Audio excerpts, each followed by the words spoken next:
बताना चाहता हूँ कि मेरे सभी संवाद रिकॉर्डेड होते हैं। आ, हाँ, उसका रीजन ये है कि मैं उसे ऊर्जा मानता हूँ और ये संवाद जो है ऊर्जा का काम करे, इसलिए वो रिकॉर्डेड भी होता है और crime free Bharat YouTube channel पर पब्लिश भी होता है। Okay okay. अब मैं आपसे प्रार्थना करूंगा कि आप अपना परिचय दें। हाँ, जी। मतलब आप क्या क्या जानना चाहते हो, क्योंकि मैं बहुत सारी चीजें तो करती हूँ। आप जो चीज भी बताना चाहें, क्योंकि ये रिकॉर्ड पे जा रहा है, तो आपका स्वागत है, आप विस्तार में बता सकते हैं। हाँ जी। जी। तो मैं दो चीजें, एक तो जब आप बोल रहे हैं क्राइम फ्री भारत, जी। हाँ, तो एक्चुअली भारत को क्राइम फ्री करना या फिर उसके साथ साथ भारत में लोगों की सोच जो है वो ऐसी रहे, पॉजिटिव रहे, जिसकी वजह से जी असल में अपना भारत महासत्ता बने, लेकिन उसमें कुछ भी गंदगी ना होने वाली शुद्ध महासत्ता बने। बहुत सुंदर। ये होने वाला है। बिल्कुल, मुझे अपने भारत को एक शुद्ध महासत्ता देखना है, ये मेरा सपना है। ये आपका सपना बहुत जल्दी फलीभूत होने वाला है, मैं ऐसा आपसे तो बताना चाहूंगा। बिल्कुल, और इसीलिए जी मैं करती ये हूँ कि बहुत सारा, मतलब मैं पहली बात तो मैं बगैर दवाई के, मैं खुद मेडिकल डॉक्टर हूँ, लेकिन मैं बगैर दवाई के लोगों का इलाज करती हूँ। लोगों को बोलती हूँ कि दवाई नाम की केमिकल खाने से, जी शरीर की वाट लगाने से अच्छा ये रहेगा कि जो चीजें हम अपने रोजमर्रा की जिंदगी में वापरते हैं, जो कुदरत ने बनाई है, उन्हीं चीजों का इस्तेमाल करके 90% बीमारियां खत्म होती है। तो फिर वही चीजों का उपयोग क्यों ना करें?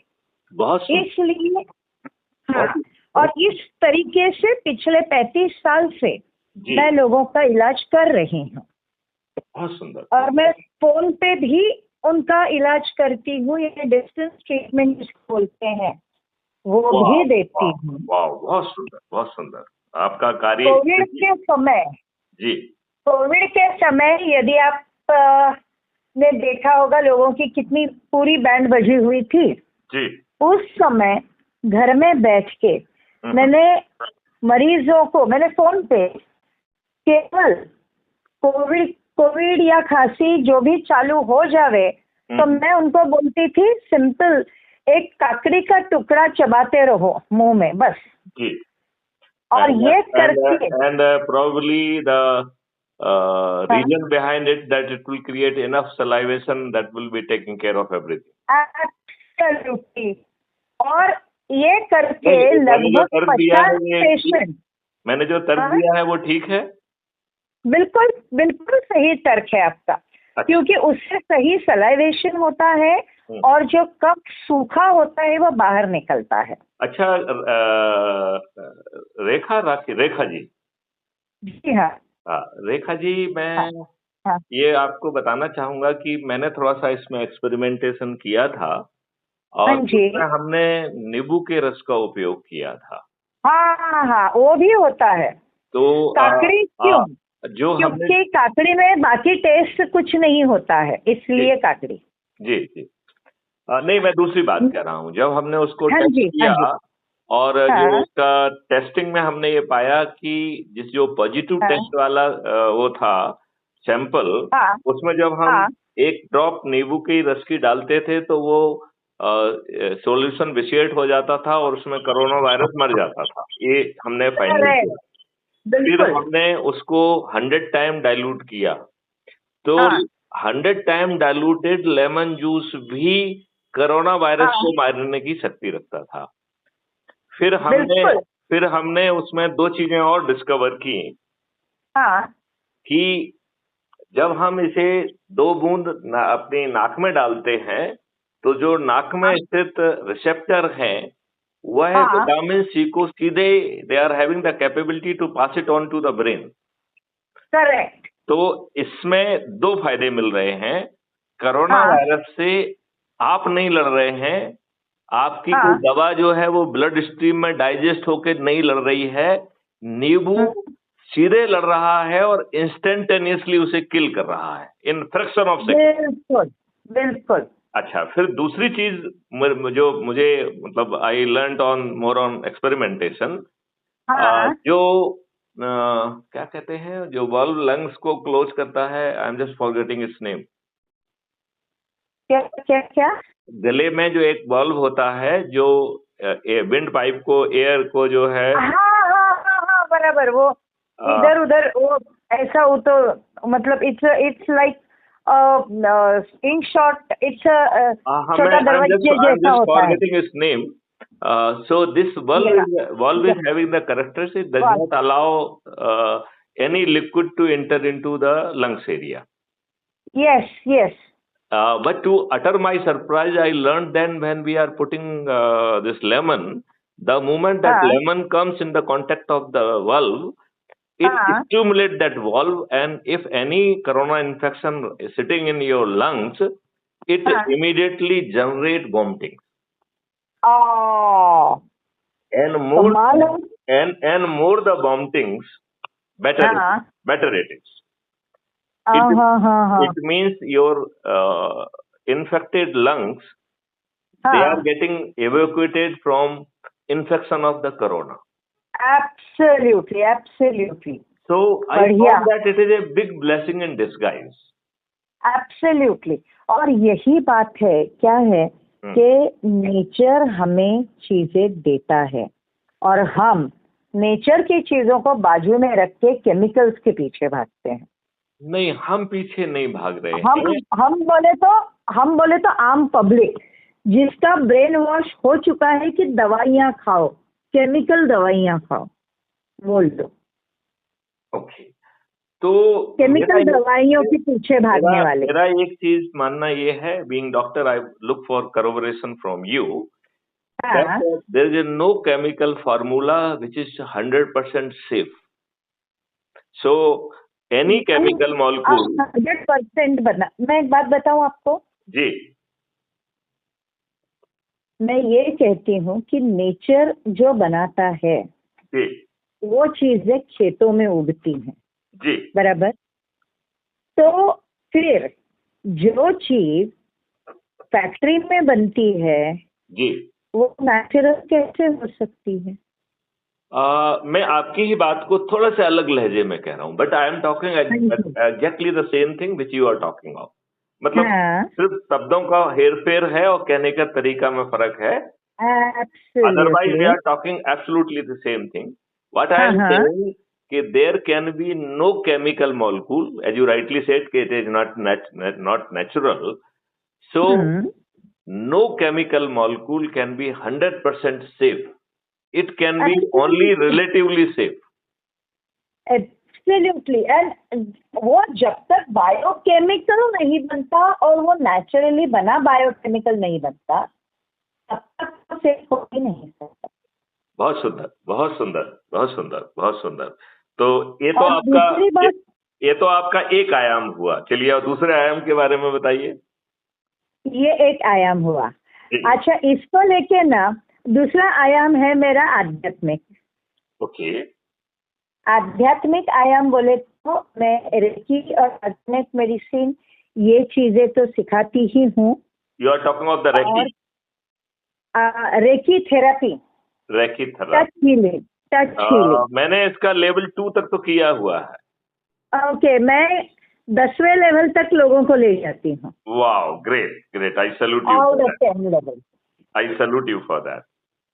और उतना ही नहीं, रेकी में बहुत सारी चीजें मुझे ऐसी मिली है जी, जो रेकी के फाउंडर डॉक्टर मिकाओ उसुई ने एक सिंबल तो मुझे मेडिटेशन में दिया है। मेडिटेशन बोले तो ये बोला जाता है मेडिटेशन में, लेकिन असल में ये होता है कि at a particular stage, spirituality के एक स्टेज पे जब हम पहुंचते हैं जी, तब हम 24/7 365 हम मेडिटेशन में ही रहते हैं। Wow wow wow. तो इसलिए अलग से मेडिटेशन में जाने की जरूरत नहीं। तो वैसे तो अभी जैसे मैं आपकी ही बात कर रही हूँ, आपकी ही बात को थोड़ा सा अलग लहजे में कहूँ। हाँ please. Basically body is having the natural tendency to go into the meditation by putting external stress, strain, and not allowing that natural process to happen. So we are jeopardizing the natural process of the meditation. Otherwise, it will occur effortlessly. Absolutely, बिल्कुल। तो अब आपके तीसरे आयाम को सुनना चाहूंगा। तो ये आध्यात्मिक वाला जो है, इसमें मैं और एक कुछ चीजें बताऊंगी कि इसमें मुझे कुछ healing modalities. I have received them as a blessing from various masters. Oh, great. तो रेकी के जैसी विशिताओं करके एक मेथड है, वो मुझे मिली है 1996 में। 1996 में मुझे और एक मेथड मिली है जो डायरेक्टली माँ दुर्गा से मिली है, जिसे मैं क्रिया रेकी करके सिखाती हूँ। Wow. So the Kriya Reiki, it is of Indian origin, and the other Reiki that is of Japanese origin. वो तो जापानीज ओरिजिन है। ये क्रिया रेकी मुझे मिली हुई है। देन विशिताओं करके क्रिया रेकी में क्या है, माइंड बॉडी इसका रिलेशन इतने सुंदर तरीके से एक्सप्लेन होता है जो कि रेगुलर रेकी में नहीं होता। बहुत सुंदर, बहुत सुंदर। तो ये होता है। देन विशिताओं करके जो मुझे मेथड मिली जी, वो भी 96 1 जनवरी 1996 में मैंने पहला क्लास लिया उसका। Wow wow. और वो क्लास लिया बोले तो मुझे पता भी नहीं था मैं क्या सिखाने वाली हूँ, क्योंकि 30 दिसंबर 1995 को रात को 12 बजे से 4 बजे तक as if somebody was dictating, मैं वो पूरा उसका कंटेंट लिख रही थी। Wow wow wow wow. So एक तारीख को फिर क्या मैं इसे कॉस्मिक डाउनलोड कहूँ तो अतिशयोक्ति होगी? ये कॉस्मिक डाउनलोड ही था, बाकी कुछ नहीं है जी। It is a cosmic download. और ये जो हुआ उसके बाद तो उसमें 25 अलग अलग सिंबल्स हैं, यानी अपने यंत्र होते हैं उस तरीके के 25 अलग अलग सिंबल है। और ये सिंबल ऐसे हैं कि इनमें कुछ अजूबा काम करने के हैं। जैसे कि समझो इनमें के ना कुछ symbol, let me tell you, मैं अपने मिलिट्री में अपने जो फ्रंट पे काम करने वाले सोल्जर्स होते हैं ना जी, उनको मैं इन सिंबल से अवगत करवाना चाहती हूँ, क्योंकि जी बर्फ में जहाँ पे नॉर्मल पानी पीने के लिए भी पानी नहीं मिलता क्योंकि वो बर्फ जम जाता है। Very true. ऐसे में जिस हालात में ये लोग रहते हैं, तो ये अपना जो सिंबल है वो इतनी ठंडी में भी तुम्हारे उनके आजू बाजू में गर्मी की परत पैदा करके उनको प्रोटेक्ट कर पाएगा। ये काबिलियत रखता है। बहुत सुंदर, बहुत सुंदर। एक्सट्रीम गर्मी में ठंडक पैदा करने वाला भी अपने पास है और एक्सट्रीम ठंडक में गर्मी पैदा करने वाला भी है। तो ये चीजों को अपने लोगों को देना, ये मैं सचमुच चाहती हूँ, क्योंकि मेरे विद्यार्थियों ने कई बार ये लेके कांड किए हैं। घर का गीजर बिगड़ गया, ठंडी का मौसम है, गैस भी गई हुई है और नहाने का पानी गर्म करना है, तो ये सिंबल डाल के पानी गर्म कर लिया। Wow wow. मेरे विद्यार्थियों ने कांड कर चुके हैं, मेरे विद्यार्थी। Wow wow, I salute you for that. Great. तो ये सब चीजें हैं जो मुझे मिली हुई है कुदरत से। आई विल बताइए, मतलब कॉस्मिक डाउनलोड कैसे हो सकती है? मैं बॉम्बे में हूँ जी, और मैं बॉम्बे में ही रहती हूँ। Great great great. और ऑनलाइन ऑफलाइन मैं मिलती रहती हूँ। वाह। आप कहाँ से हो वैसे? मैं आईपीएस ऑफिसर हूँ former director general of police Madhya Pradesh. मैं बेसिकली डीजी रेलवे भी रहा हूँ, DG home guard civil defence disaster management रहा हूँ, डीजी पुलिस रिफॉर्म रहा हूँ। और 2017 में मैंने एक concept note government of India को भेजा था कि हम टेक्नोलॉजी के उस मुकाम तक पहुंच चुके हैं कि हम अपने देश को क्राइम एंड करप्शन फ्री बना सकते हैं विद सर्टेनिटी। बिल्कुल। और इस कॉन्सेप्ट को भारत सरकार ने 2 साल तक परीक्षण किया, क्योंकि एक निहित प्रक्रिया होती है जिसके तहत ये प्रपोजल्स एग्जामिन होते हैं। तो इसे सभी राज्यों की पुलिस को भेजा जाता है, फिर उनके व्यूज लिए जाते हैं, फिर पीयर ग्रुप रिव्यू होता है, और इसके बाद जब उस परीक्षा को पास कर लेते हैं तो उसे नेशनल पुलिस मिशन के रूप में मान्यता प्राप्त होती है। तो ये 2019 में इसे national police mission for crime free Bharat की मान्यता दी गई। और बहुत सुंदर बात है। 2019 से 2026 तक, और अभी मतलब 2025 अभी भी इसका चीफ नोडल ऑफिसर मैं ही हूँ। बढ़िया। और 30 सितंबर 2020 को हमने एक कानून का ड्राफ्ट भारत सरकार को भेजा कि यदि हमें इस देश को क्राइम फ्री बनाना है तो ये बातों से नहीं बन सकता है, इसका एक कानूनी आधार भी जरूरी है। एब्सोल्युटली जरूरी है। और वो कानून का ड्राफ्ट बनाकर जिसमें हमने एक फंडामेंटल राइट टू प्राइवेसी को भी इजाद किया है, फंडामेंटल राइट। और right to privacy fundamental right है ही है। नहीं, it is not a fundamental right, privacy में भी टेक्निकली है, वो होना चाहिए। मतलब अगर नहीं है तो होना चाहिए। एंड जैसे जो भी मौलिक अधिकार होते हैं, फंडामेंटल राइट होते हैं, they are always having some condition of the morality, health, this that. So similarly, this is also having one condition. If you commit a crime, then your right to privacy will cease for some time. Absolutely true. And this system itself will report your crime. It will give the evidence, and it will ensure that you are behind the bar, and after the completion of the trial, and that is going to happen within 30 days. Lovely. So that's how it is then. और एक और बात मैं कहूंगी कि जैसे हमें crime free बनानी है, इसी तरीके से आदमी क्राइम कब करता है इसके बारे में यदि आप सोचो, बिकॉज मेरा और एक जो चीज है, ये मैं हीलिंग के बारे में मैं बोली आपको, तो उसके साथ साथ मेरी और एक एंगल है, वो है साइकोलॉजी का। I have been a psychologist and a teacher of psychology since 1978। Oh great. 1978 से मैं साइकोलॉजी और लॉजिक पढ़ाती आई हूँ कॉलेजेस में। Wow. What is your age by the way, Rekha ji? I'm almost 70. Next year I'll be completing 70. Great. But I can feel कि आपकी आवाज में वो ओज है, वो ऊर्जा है, क्योंकि आपको 35 years old बनाती है। So, 70 years is having the stamina, energy, determination, commitment of 35 years. Absolutely. Yeah.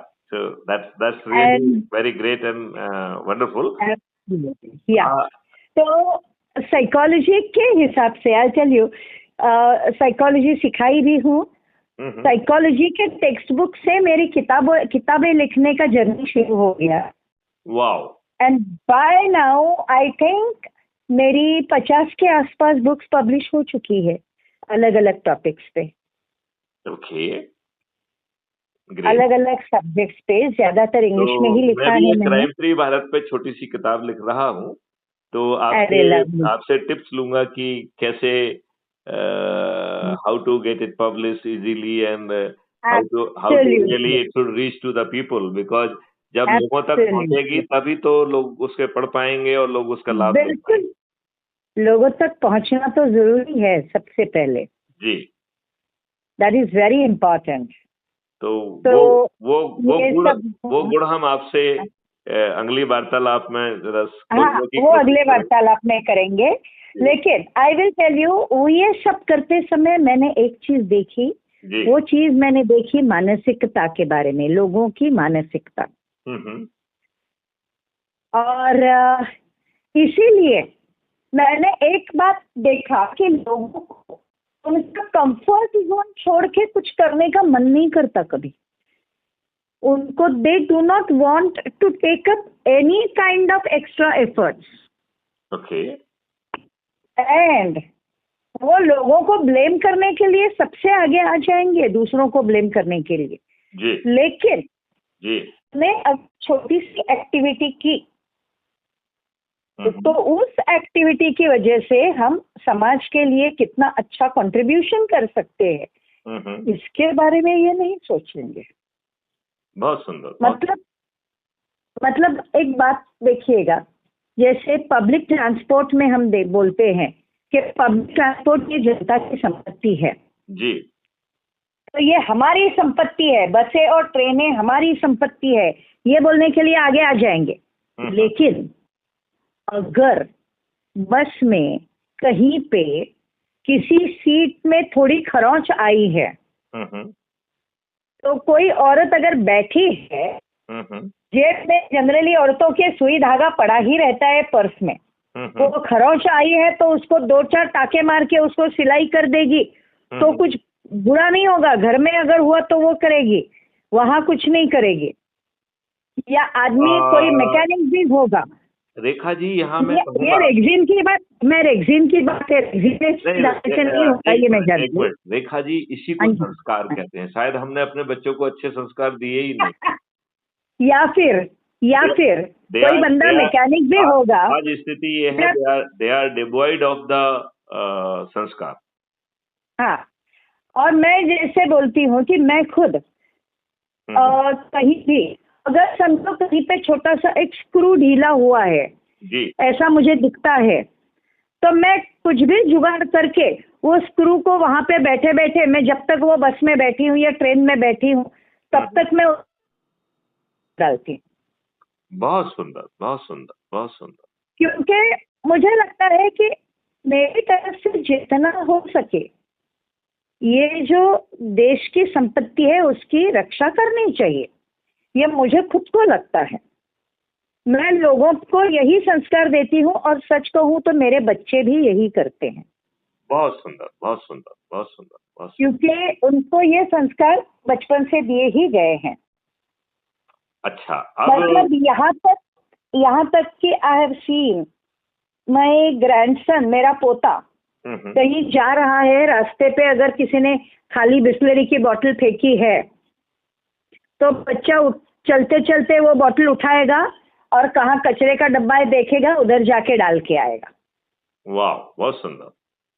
ये करता है, बहुत सुंदर। मगर ये संस्कार हमने अपने बच्चों को देना जरूरी है, और जो लोग नहीं देते, ये बिल्कुल सही बात है आपकी। तो ये मैंने देखा। रेखा जी, इससे एक बात निकल के आती है। हाँ जी। संस्कार देना किस किस की जिम्मेवारी है? माता पिता की, समाज की, शिक्षा की। मुझे बात बताइएगा, शिक्षण में शिक्षा क्षेत्र जो है जी, इसमें या किसी भी क्षेत्र में जी, जब हम रिजर्वेशन जैसी चीज लाएंगे जी, क्वालिटी को बाजू करके, जी, तो उधर की क्वालिटी का क्या होने वाला है? मैं इस बात को थोड़ा सा एकदम नए अंदाज में मतलब एक बात बताऊं जी, मुझे रिजर्वेशन को लेके एक बात ये कहूंगी जी, कि जो चीज हमारी इसमें कॉन्स्टिट्यूशन में, संविधान में 5 साल के लिए दी गई थी। हाँ, 10 साल के लिए वो अभी 10 साल के लिए दी गई थी। 10 साल के लिए दी गई थी।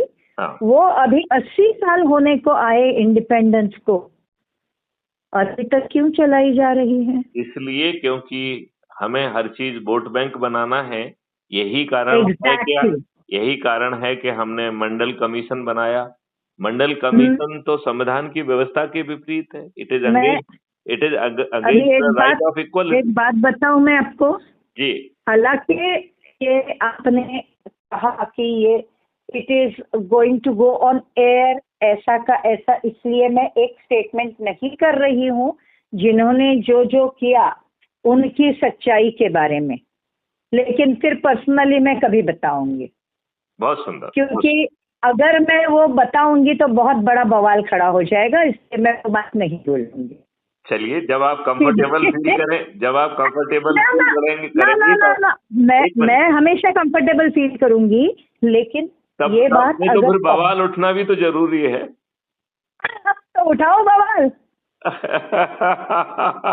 आप बोलो तो उठाती हूँ। उठाइए उठाइए उठाइए। ओके, तो मैं तो बोलती हूँ जी कि जिनका नाम अपने करेंसी नोट पे छपा है, जी, जिन्हें अपने देश के पिता का दर्जा दिया गया है, जी, वो व्यक्ति का नाम, जी, सरनेम, अगर इसकी अच्छे से रिसर्च की जाए जी, तो जहां तक मैंने, क्योंकि मुझे क्या है हर चीज की तय तक घुसने की आदत है। जी। ओके, तो आपने एक देखा होगा कि कई सालों से आयुर्वेदिक दवाइयां बेचने वाले लोगों में दो टाइप की दुकानें होती है हर जगह भारत में, गोरा गांधी, काला गांधी। देखा है? देखा है आपने? हाँ हाँ हाँ हाँ हाँ हाँ। तो मैं भी वैसे ही कुछ आयुर्वेदिक दवाइयां लाने गई थी, तो मैंने एक बहुत बूढ़े बुजुर्ग थे वहां पे दुकान में, मैंने उनको पूछा, मैं बोली आप गांधी कैसे हुए अंकल जी? गांधी तो गुजराती नाम है ना, और आप तो ममेरियन हो सीधा। तो वो बुजुर्ग मुझे बोले, बेटा किसने कहा गांधी गुजराती नाम होता है? गांधी ये हमारा ही नाम है, हमारा प्रोफेशन है गंधी। गंधी बोले तो सुगंध वाली दवाइयां का व्यापार करने वाली जाति। जैसे हमारे यहाँ जोशी होता है, ज्योतिषी का जोशी बनता है, दवाई देने वाले का वैद्य बनता है, उस तरीके से गंधी ये काम पे पड़ी हुई जात है, और गंधी का बाद में बन गया गांधी। तो ये कश्मीर के मुस्लिम लोगों की दवाई बेचने वाले कश्मीर के मुस्लिम लोगों की ये जाति का नाम है। ये कहीं भी जाए इनकी जड़ तो वहां पे कश्मीर में ही मिलेगी तुमको, और ये कोई हिंदू बिंदु नहीं है, ये सब मुस्लिम ही है। ये मुझे वो अंकल ने बोला। ये तो अब समझने वाले समझ जावे। ये इस पे आपको नहीं लगता है रेखा जी की एक बाकायदा रिसर्च होना चाहिए? और एब्सोल्यूट होना चाहिए। हाँ, मतलब क्योंकि मैंने जहाँ तक रिसर्च किया, देखिएगा ये भावों को इजहार करने का तरीका नहीं हो सकता है। इसमें हमें ऑथेंटिक रिसर्च करके ये सब चीजें निकालना चाहिए, और फिर उसका तरीका है कि गांधी जी का पूरा लिनेज ड्रॉ किया जाए, और वो कहाँ जाके जम्मू एंड कश्मीर में जुड़ता है ये भी देख लिया जाए। देखना ही पड़ेगा, देखना ही पड़ेगा। क्योंकि ये सरनेम जो है वो वहां से ही आता है, ऐसा वो अंकल ने मुझे बोला था। आई थिंक ये बहुत, और वो अंकल लगभग 30-35 साल पुरानी बात है ये, और तभी वो अंकल, वो वीटी के वहां पे उनकी कोई दुकान थी, तभी वो कुछ 80-85 साल की उम्र के थे। ओके।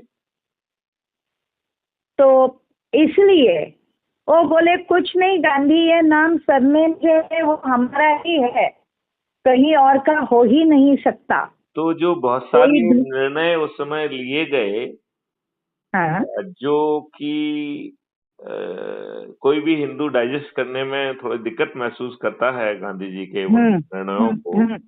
उसकी वजह ये हो सकती है, कहीं उनका इसका रहस्य जो है उनके सरनेम में तो नहीं छिपा हुआ है। बिल्कुल वही बात मुझे भी लग रही है। और एक बात बताऊं, चलिए इसीलिए मस्ती में मैं चर्चा यहीं पे रोकते हैं। क्योंकि इनकी पार्टी का भी नाम वो मैं पर्सनली बताऊंगी बाद में। जी। तो ये जो भी है ओके, तो इसको लेके जो भी हुआ इसमें मुझे एक बात पक्की ध्यान में आई कि हमारे लोगों को वोट बैंक बनाने के लिए रिलीजन, कास्ट, इसमें अलग अलग करना, तोड़ना और इसकी वजह से अपना फायदा लेना, ऐसा कुछ लोगों ने किया। मैं रेखा जी कुछ तथ्य एकदम नए अंदाज में यदि आप कहें तो मैं पेश करना चाहूंगा। हाँ प्लीज। मेरा ये सोचना है, बल्कि मैं इतने अनुभव के बाद और इतने अध्ययन के बाद अब इस निष्कर्ष पे पहुंचा हूँ, स्वतंत्रता नामक चीज जो है वो एक छलावा थी। और ये हमारे उस समय के राजनेता या प्रथम प्रधानमंत्री की अंग्रेजों के साथ साठगांठ थी, और उसी साठगांठ के तहत जवाहरलाल नेहरू को एक भी वोट न मिलने के बावजूद भी एडमिना का उपयोग करते हुए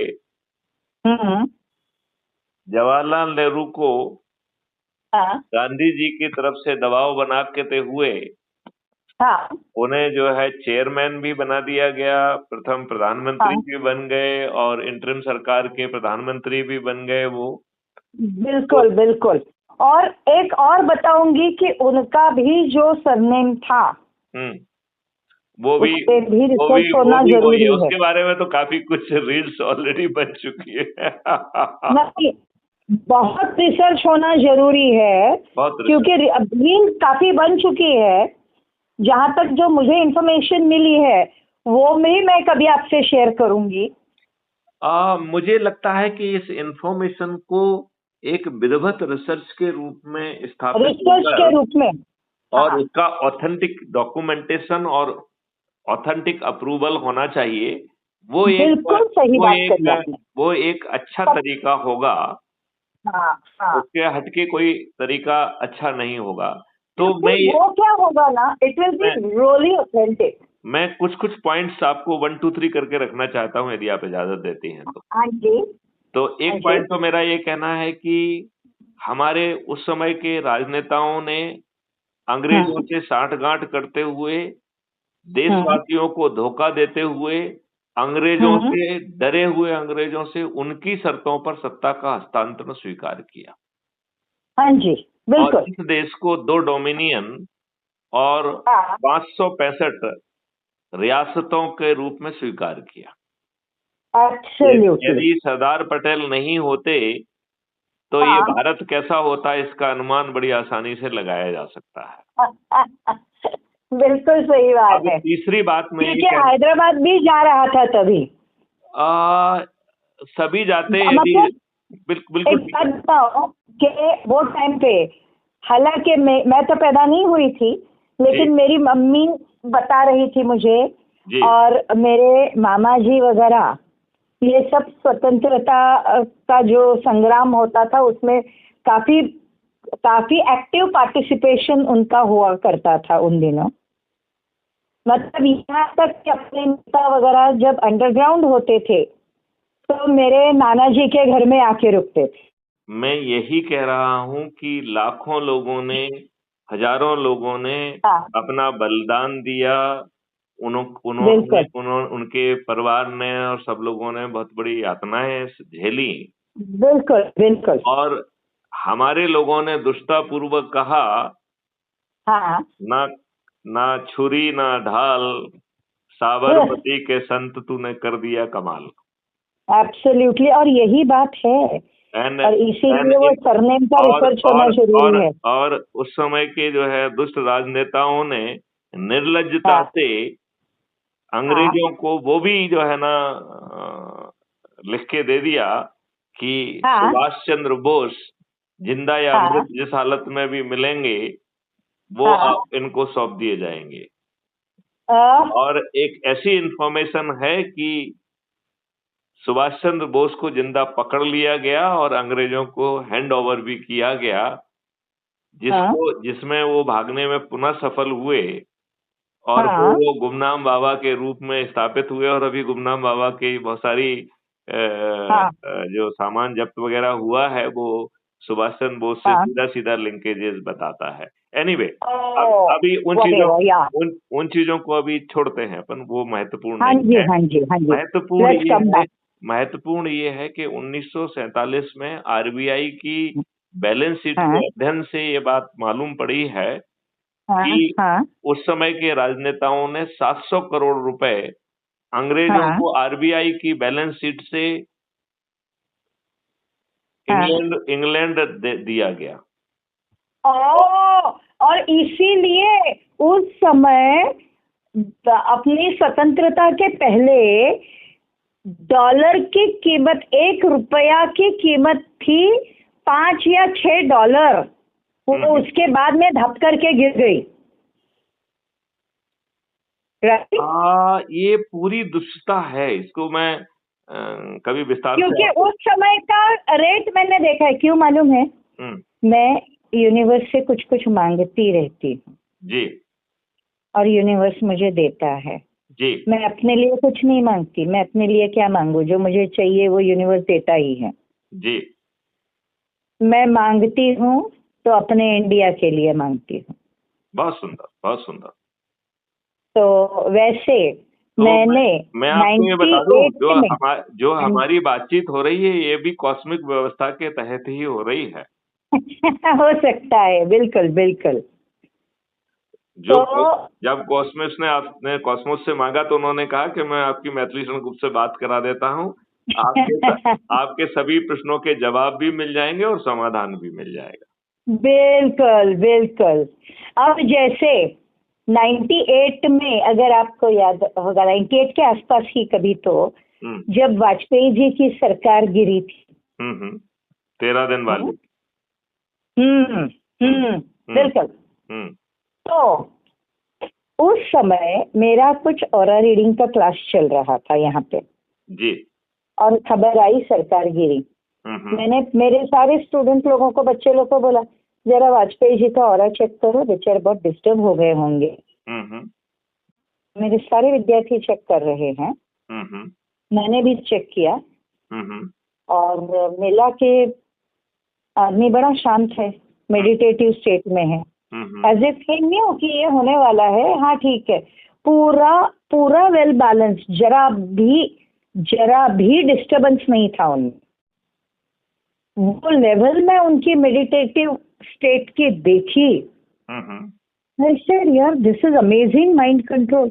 और तब मेरे मुंह से यूनिवर्स के लिए ये हो गया कि भाई चल, थोड़े दिन नहीं, मैं थोड़ा और ज्यादा समय देती हूँ, मगर मुझे अभी थोड़ा तो इनको जो उछल कूद करनी है करने दो।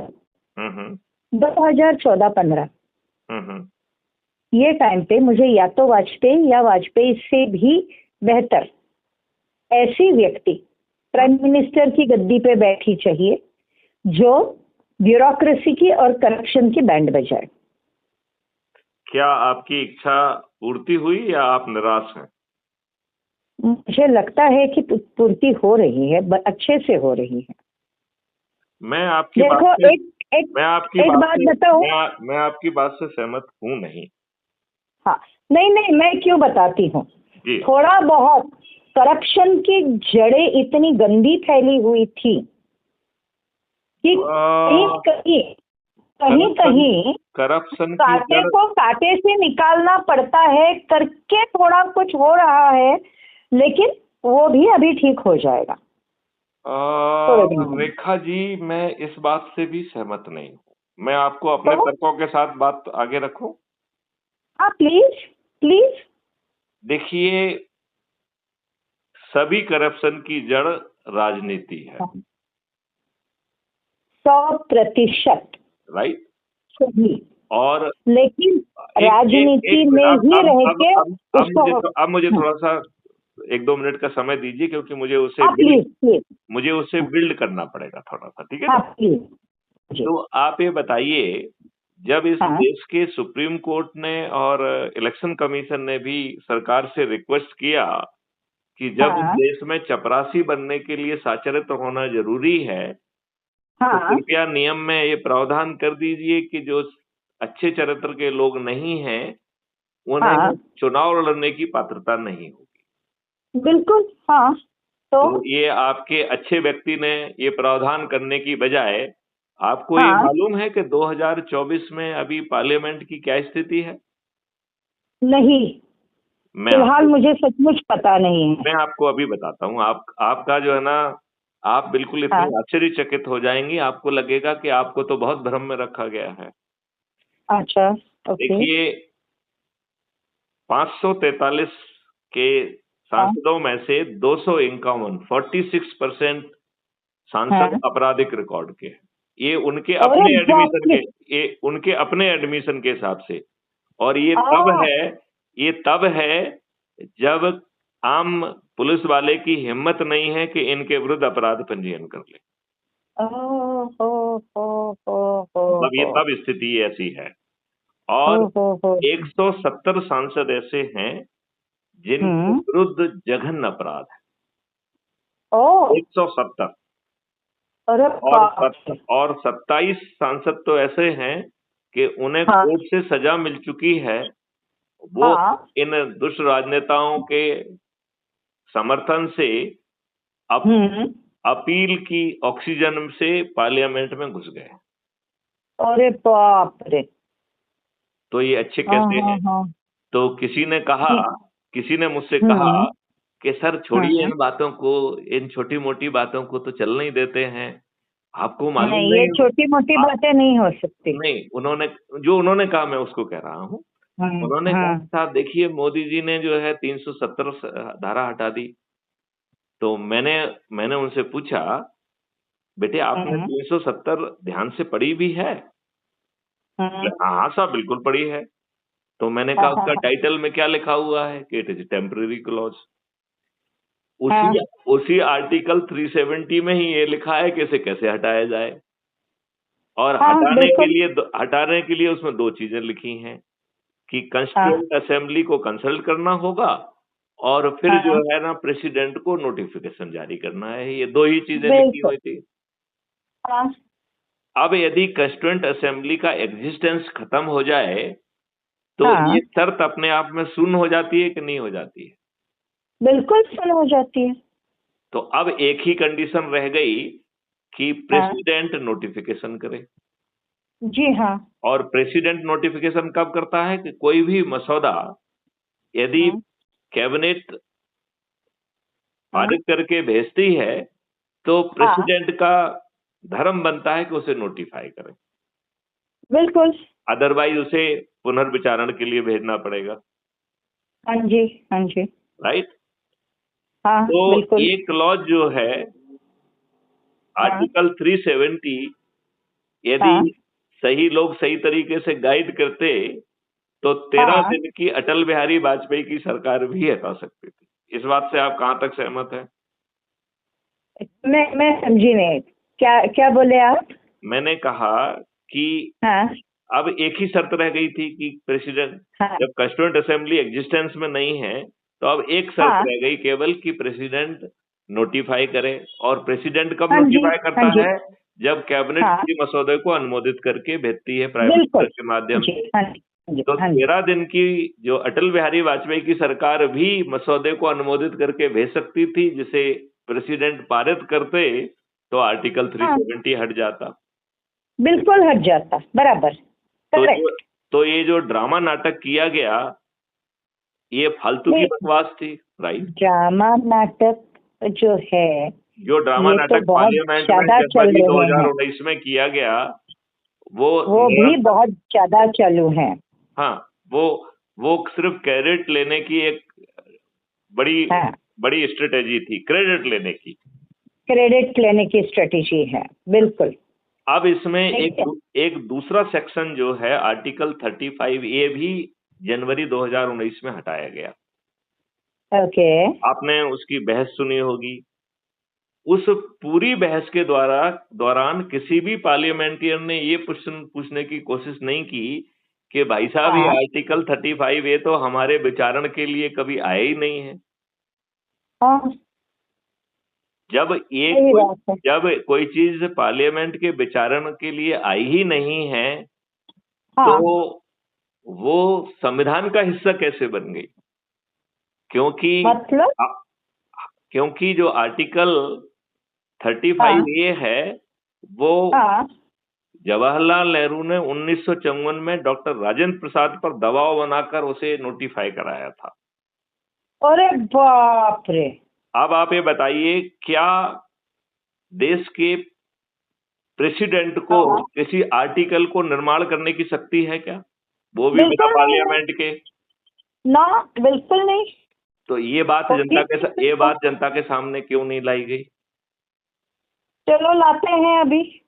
नहीं अभी हालांकि I will tell you one thing, मैं जो बाकी करती हूँ मैं तो सिर्फ इतना कह रहा हूँ कि जो 2014 का आप सोच रहे हो कि वैसा हुआ, हाँ कुछ फायदे जरूर हुए। माने नरेंद्र मोदी जी ने बहुत सारी ऐसी चीजें की जो आप पहले कर ही नहीं सकते थे। आज जो हम और आप बात कर रहे हैं, ये बातें नहीं की जा सकती थी। तो बातें हैं हम उनकी उस बात को पूरी क्रेडिट देना चाहेंगे। उन्होंने बहुत सारा ऐसे काम किए, अच्छे काम किए, लेकिन जो मूल काम उन्होंने नहीं किए, मैं उसके कारण माननीय नरेंद्र मोदी जी से थोड़ा सा मुझे लगता है कि उन्होंने अपने पद के साथ न्याय नहीं किया है। मतलब मुझे लगता है कि जो काम उन्होंने नहीं किए वो जहां तक मेरी नजर जाती है जी कि वो 2027 तक पूरे होने हैं। ऐसा मुझे अंदर से लग रहा है। ऐसा कुछ नहीं होने वाला है, मुझे अंदर से लग रहा है। क्यों लग रहा है ये मैं नहीं जानती, मगर लग रहा। मैं ये बोल रहा हूँ ऐसा बिल्कुल नहीं होगा। उसका मैं लॉजिक बता रहा हूँ, क्योंकि देखिए इस संविधान के का 80% हिस्सा गवर्नमेंट ऑफ इंडिया एक्ट 1935 से आया है। 80% हिस्सा। और वो किसकी मेहरबानी से आया? क्योंकि अंग्रेजों के एक एजेंट बैठे हुए थे जिनको जवाहरलाल नेहरू कहते हैं। उन्होंने पैरवी करके वो हिस्सा उसमें घुसेड़ा, क्योंकि जिस ड्राफ्ट पर चर्चा हो रही थी वो ड्राफ्ट किसने बनाया, इस पे विचारण की जरूरत है। मेरी जानकारी है कि उसे 6 लोगों ने मिलकर बनाया था, और उसकी बेटिंग भी जो है किसी विदेशी से कराई जाने वाली थी।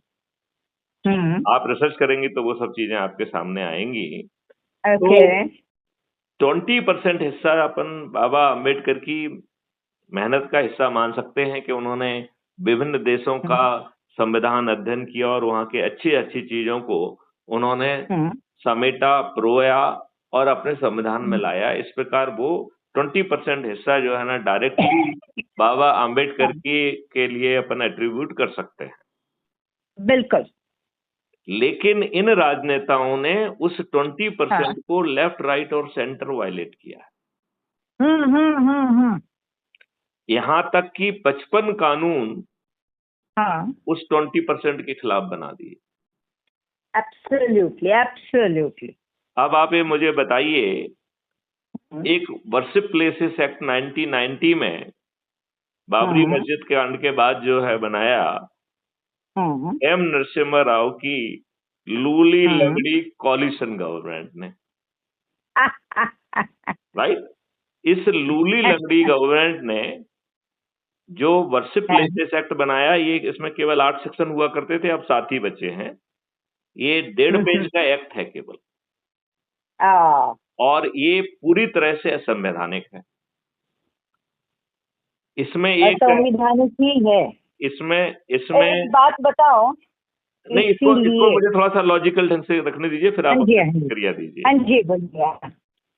तो इसमें पहली बात तो ये है कि ये कहता है कि 15 अगस्त 1947 के समय जो स्थिति भी धर्म स्थानों की है वो वैसे ही रहेगी।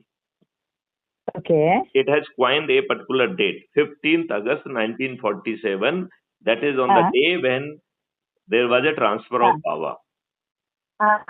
अब भारत माता के जो श्रृंगार रूपी वैदिक तरीके से तैयार किए ढेर सारे भव्य मंदिर थे, उन्हें आताताई और आक्रमणकारियों ने अपने क्रूड पावर को दिखाने के लिए, क्योंकि उस समय के जो भी हालात रहे, उन्होंने हत्याएं की, बलात्कार किया, भारतीय महिलाओं को 2-2 दीनारों में बेचा और इसकी शिलालेख लगाए जो अभी मौजूद हैं, मतलब they are still available. Absolutely. तो it has become a fashion of the crude display of power कि जो भी आक्रमणकारी आएगा वो जो है मंदिरों को और उनको तोड़ेगा और उसकी जगह जो है ना एक बदसूरत ढांचा वहां खड़ा कर देगा। तो ये सब काम क्या 15 अगस्त 1947 के पहले नहीं हो चुके थे? बहुत ज्यादा हो चुके थे और उनको रिपेयर करना तो अभी तो फिर इंडिपेंडेंस हमारा काम बनता है। तो फिर मेरा ये कहना है कि 15 अगस्त 1947 की जो डेट है, ये एक वो डेट है जो हम भारतीयों से कह रही है कि हे गुलाम भारतीयों, तेरी भारत माता गुलामों की माता है। इसे समय समय पर आताताइयों और आक्रमणकारियों ने इसके श्रृंगार स्वरूप जो मंदिरों को नष्ट किया है, वो चोट के निशान मां भारती के चेहरे पर अंकित हैं। तेरी गुलामों की मां, तेरी भारत माता इन्हीं बदसूरत जख्मों के साथ जिए, ये है वर्शिप प्लेसेस एक्ट। बिल्कुल। इसका वर्शिप प्लेसेस एक्ट ये भी और आगे भी कह रहा है। इसका सेक्शन 3 कहता है कि no court shall take cognizance of any matter regarding the religious places, and जो उनके कोर्ट में ऑलरेडी पेंडिंग है वो 15 अगस्त 1947 की जो मार्गदर्शी सिद्धांत है इसके तहत उसे फाइल कर दिया जाए, और उसमें केवल एक ही एग्जम्पशन रखा गया था, राम मंदिर। बिल्कुल। तो आप ये बताइए, क्या हमारे संविधान में इस बात की इजाजत है कि कोई कानून में न्याय की भीख मांगने से वंचित रख दिया जाए? ऐसा कोई कानून भारतीय संविधान के तहत क्या बन सकता है? मतलब इसके सेक्शन 3 या 4, let me check, if you wish I will just check. I think it, just a minute, let me check it. एक minute, let me check it. Worship Places Act. Act. Just a minute, so that I should not make any factual mistake. Yeah. Religious Places, Worship Places Act. So more. Character. 15 अगस्त 19 prevent conversion की provisions. Section 3 कहता है no person shall convert any place of worship and maintain whatever the status on the 15th August 1940।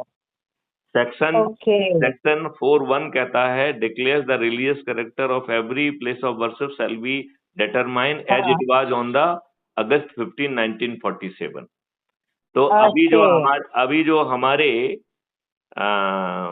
बड़े बड़े विद्वान, न्यायाधीश, जजेस original places, उस जगह का ओरिजिन क्या था, उसका रियल नेचर क्या था, इसके जानने के लिए सर्वे करा रहे हैं।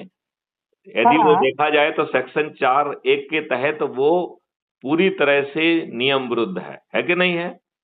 बिल्कुल है। क्योंकि वर्शिप प्लेसेस एक्ट का 4(1) ये कह रहा है, it declares that religious character of every place of worship shall be determined as it was on the August 15, 1947।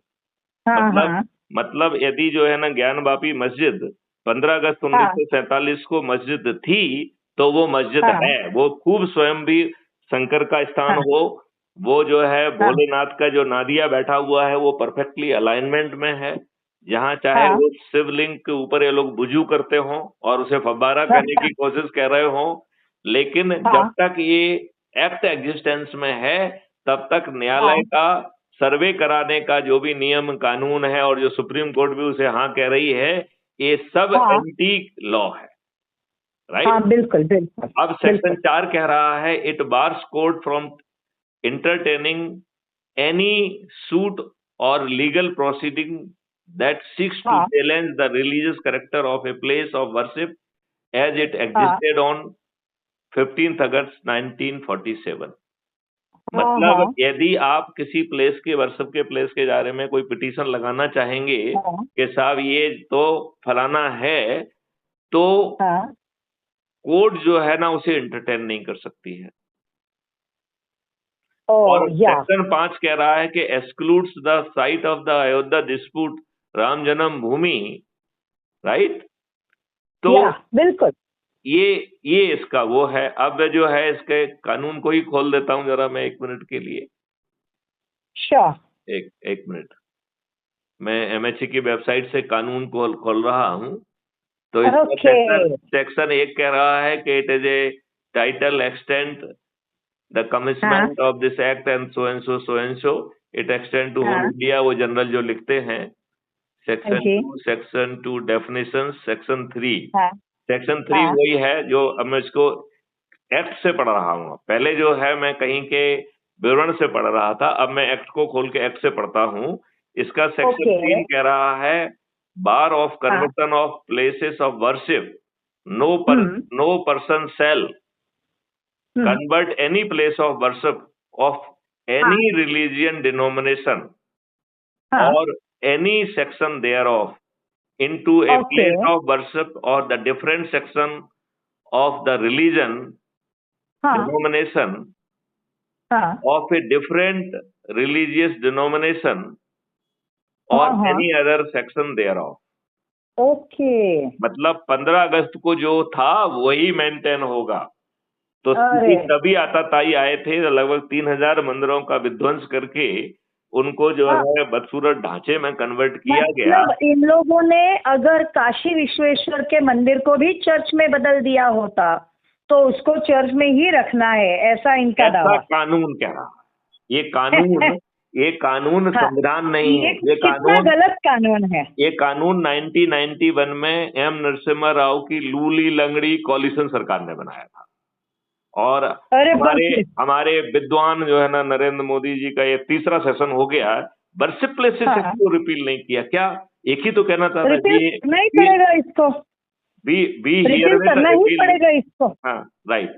अब सेक्शन 4 क्या कहता है कि declaration as of the religious character of the certain places of the worship bar of the jurisdiction of the court, जो भी मैं पढ़ रहा था ना कि court cannot take the cognizance, so it is hereby declared that the religious character of a place of worship existing as on the 15th day of the August 1947 shall continue to be the same as it existed on that day।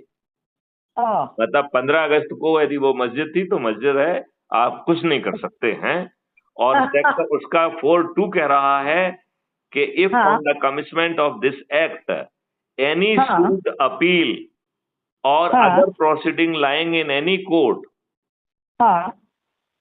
Regarding the conversion of the religious character of any place existing on the 15th day of August of 1947 is pending before the court, tribunal or any other authority, the same shall await, and no suit, no appeal or other proceeding with respect to any other such matter shall lie on after such commencement if any of the court, tribunal or authority। मतलब court, tribunal और authority के पास यदि कोई ऐसा मसौदा विचारण में है तो वो अवेट कर दिया जाएगा, वो इसी सिद्धांत के तहत नस्तीबद्ध कर दिया जाएगा, फाइल कर दिया जाएगा और आगे चल के कोर्ट उस पर कोई संज्ञान लेने की स्थिति में भी नहीं है। दिस इज द ये कितना सेक्शन गलत काम है ये कितना गलत काम है। तो ये गलत काम माननीय नरेंद्र मोदी जी ने वो उसको रिपील तो नहीं किया। उसमें क्या करना तो था, करना पड़ेगा इनको। आई आई अरे लिखने से क्या फायदा, वो दूध पीते बच्चे हैं क्या? नहीं रिपील करना पड़ेगा उनको, ये बोलती हूँ मैं, करना पड़ेगा। यदि उन्हें करना होता तो अब तक कर दिए होते। अभी तक कर दिए होते, लेकिन अब करने दो। It is never late, better late than never. अब ये करके आने वाले 2 महीनों में कर देने दो उनको, अपने को की प्रॉब्लम है। यदि आप करा सकती हो तो बहुत अच्छा है, हम तो प्रार्थना करते हैं माननीय नरेंद्र मोदी जी से वो ऐसा करें, लेकिन मुझे इस बात की संभावना बिल्कुल नहीं है वो ऐसा करेंगे। मैं यूनिवर्स से प्रार्थना करूंगी। आप यूनिवर्स से कुछ छोटी सी दूसरी प्रार्थना कर लीजिए, ज्यादा भला हो जाएगा। देखिएगा ना, यूनिवर्स से मैंने और एक प्रार्थना की है जी, वो ये कि 2027 में हमारा भारत हिंदू राष्ट्र बन जाए। देखिए, भारत हिंदू राष्ट्र था, हमेशा रहेगा। नंबर वन है। एक मिनट, देखिए, कानूनन बनना है। एक मिनट, मैं देखो उसको अलग ढंग से रखता हूँ। जब इस देश को 2 भागों में बांटा गया, एक भाग मुसलमानों को दे दिया गया और एक भाग हिंदुओं को दिया गया, राइट? लेकिन फिर भी वो कांग्रेसियों ने उसका क्या बोलते हैं, अब निधर्मी बना डाला। कांग्रेसी वगैरह छोड़िए, अपन उसको दूसरे ढंग से कहते हैं। मेरा ये कहना है कि ये हिंदू राष्ट्र था, हिंदुओं को ही मिला था। हमने ये चुना कि सभी देश जातियों के लोग हमारे साथ रहेंगे, उन्हें बराबर के अधिकार होंगे, लेकिन राष्ट्र हिंदू ही होगा। वो रहेंगे बराबरी के स्टेटस से, लेकिन ये तो हिंदुओं को मिला राष्ट्र, तो राष्ट्र तो हिंदू ही है। और वैसे भी जो है ना, सनातन जो है ये है, तो सनातन हिंदू तो जो है ना, ये राष्ट्र है ही, इसमें कोई बात कहने की है ही नहीं। सनातन सबको लेके चलने अब इसमें अड़चन क्या है मैं आपको बताऊं। एक्चुअली में नेता क्या चाहेंगे कि आप इस विवाद में फंस जाओ। हमें इस विवाद में नहीं फंसना है, बिल्कुल नहीं। हमें सीधी बात कहना है कि जो भैया 55 कानून जो कि ये वोट पॉलिटिक्स के चक्कर में भेदभाव करने के जिससे बनाए गए हैं, उन सबको रिपील कर दीजिए। हम ये अपने आप हिंदू राष्ट्र हो जाएगा, क्योंकि बिल्कुल ये हिंदू राष्ट्र है जहां सभी जाति और सभी धर्म के लोग बराबर के अधिकार के साथ रहेंगे और वो अपनी मान्यता का धर्म भी पालन कर पाएंगे, लेकिन वो जो है हिंदुओं से सुपीरियर नहीं हो सकते हैं। भारत में सभी नागरिक बराबर होंगे, यही हमारे देश का संविधान भी है और यही हमारा फंडामेंटल राइट भी है। इन दुष्ट राजनेताओं ने अपने लाभ के लिए उसे बदल दिया है। 100%। तो हम ये जानते क्या कर रहे हैं, भाजपा क्या चाह रही है कि आप हिंदू राष्ट्र कह के उन्हें वोट जिताओ। ओके, ये चाह रही है। हम ये कह रहे हैं कि भैया हिंदू राष्ट्र ही है, तुम ये 55 कानून जो कि संविधान की व्यवस्था के विपरीत जो है बने हुए हैं, उनको जो है ना हटा दो। यदि कोई रिलीजन के आधार पर कोई चीज जो है ना का केवल माइनॉरिटी की है, उसको हटा दो कि सभी धर्मों के लिए अवेलेबल है। एब्सोल्युटली। तो मैं तो बोलती हूँ कि जाति और धर्म इनकी जरूरत नहीं है। आप इनमें से एक काम कर नहीं रहे हैं और फिर भी हिंदू राष्ट्र कह के वोट पॉलिटिक्स कर रहे हैं। क्रिमिनल्स को जो है ना पार्लियामेंट में पहुंचा रहे हैं, ये एक शुद्ध दुष्टता है। एब्सोल्युटली। तो ये तो गलत काम है, इसको अपने को सीधा करना ही पड़ेगा और वो सब लोग को मिलके करना पड़ेगा सीधा। ये तभी होगा जब आम आदमी की। अब मैं रेखा जी, आप उम्र में मुझसे वयोवृद्ध हैं, मुझसे लगभग 4-5 साल बड़ी हैं आप। मैं आपसे ये प्रार्थना करना चाहता हूं कि ईश्वरीय प्रेरणा से, कॉस्मिक प्रेरणा से वो सब मॉडल बना लिए गए हैं कि ये देश महापरिवर्तित हो जाएगा। इस देश में हर भारतीय को 5 मौलिक अधिकार मिल जाएंगे। बिल्कुल। वो मौलिक अधिकार क्या होंगे रेखा जी, उसे समझना चाहेंगे आप? बिल्कुल बताइएगा। पहला मौलिक अधिकार होगा रोजगार का मौलिक अधिकार। और वो कौन सा रोजगार? वो कौन सा रोजगार? आपके पोटेंशियल का रोजगार। हाँ, करेक्ट। तो आज तक जो है आप एग्री करेंगे कि किसी ने भी, ना माता पिता ने, ना समाज ने, ना शिक्षा व्यवस्था ने, ना प्रदेश ने, ना देश ने, क्या हम में से किसी का भी पोटेंशियल पहचानने की कोशिश की क्या? लोग अपनी सोच दूसरों पे नहीं, अभी अपन, मैं बड़ा फॉर्मल, लेकिन अपना पोटेंशियल, हमारा पोटेंशियल हम में से कितने लोगों ने देखा है, समझा है? मैं वही तो कह रहा हूँ, वाली बात है। ना तो आपको देखने योग्य बनाया, ना उन्होंने खुद देखा। तो हम सबसे पहले वो मॉडल्स ला रहे हैं जो आपके कंसल्टेशन में आपके पोटेंशियल को नापने की कोशिश करेंगे। बिल्कुल। मैं ये नहीं कह रहा हूं कि मैं वन गो में आपके पोटेंशियल को पहचान जाऊंगा। एक यात्रा रहेगी, वो एक यात्रा रहेगी। हम कुछ जान पाएंगे और उस मॉडल्स को रिफाइन करते जाएंगे, तो वो मॉडल परफेक्ट होता जाएगा। बिल्कुल। नंबर 1 वैसे ही होना पड़ेगा उसको, तभी जाके वो परफेक्ट बनेगा। इसका दूसरा हिस्सा है कि हमें जो है, जहां हम खड़े हुए हैं और हमारा पोटेंशियल जो है, वहां तक पहुंचने का हमें एक पाथवे बनाना पड़ेगा। हाँ, जरा एक सेकेंड रुकिएगा। मैं कॉल देखो। हेलो हेलो, आवाज येतोय? हाँ हाँ, बोलिएगा, मैं आपसे ही बात करती हूँ अभी। ओके, एक कॉल आ रहा था।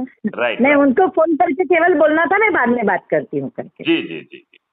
तो आपका पोटेंशियल पहचानेंगे, और पोटेंशियल को पहचानने के जो मॉडल्स हैं उनको रिफाइन करने की प्रक्रिया भी चलती रहेगी साथ में। बिल्कुल। राइट। फिर जो है, जहां आप खड़ी हुई हैं और आपका जो पोटेंशियल है उसको मिलाकर एक पाथवे बनाया जाएगा। हाँ जी। और उस पाथवे को छोटे छोटे अचीवेबल माइलस्टोन में कन्वर्ट किया जाएगा। बिल्कुल। और फिर जो है, आपको एक साथ आपका पोटेंशियल रियलाइज नहीं होगा। पहले आपका पहला माइलस्टोन अचीव किया जाएगा, और उस माइलस्टोन को अचीव करने के 4 चरण होंगे, 4 वो होंगे। तो पहला संस्कार दिए जाएंगे। तो उस माइलस्टोन के लिए क्या संस्कार आवश्यक हैं, वो उतना परोसेंगे आपको। क्योंकि ओवरडोज नहीं होना चाहिए। फिर आपको उस माइलस्टोन को रियलाइज करने के लिए आपको टारगेटेड शिक्षा दी जाएगी। आज की लॉर्ड मैकाले वाली शिक्षा बिल्कुल नहीं दी जाएगी। हाँ जी। राइट। तो शिक्षा के बाद आपकी शिक्षा को, तो एक ज्ञान है, शिक्षा को हुनर में कन्वर्ट करने के लिए आपको स्किल सेट दिया जाएगा, जिससे कि उस माइलस्टोन को आप प्रोफिशिएंटली हासिल कर सकें और उसका लाभ ले सकें। बिल्कुल। और फिर हम आज टेक्नोलॉजी के जमाने में हैं, तो टेक्निकल टूल्स, टेक्नोलॉजी इनेबलिंग का जो है ना, एक डेलिबरेट कैप्सूल रहेगा, वो भी टारगेटेड रहेगा उस माइलस्टोन के लिए ही। बिल्कुल। इन 4 चीजों को देने के बाद 6 महीने तक रगड़ा दिया जाएगा, सतत अभ्यास कराया जाएगा, और आपको एक सर्टिफिकेट ऑफ एक्सीलेंस दिया जाएगा। और ना तो जो है पोटेंशियल के रोजगार के लिए, और ना ही पोटेंशियल को रियलाइज करने वाली शिक्षा के लिए कोई कॉम्पिटिटिव एग्जामिनेशन नहीं होगा। कोई कॉम्पिटिटिव एग्जामिनेशन नहीं होगा, because every individual will be having a dedicated pathways.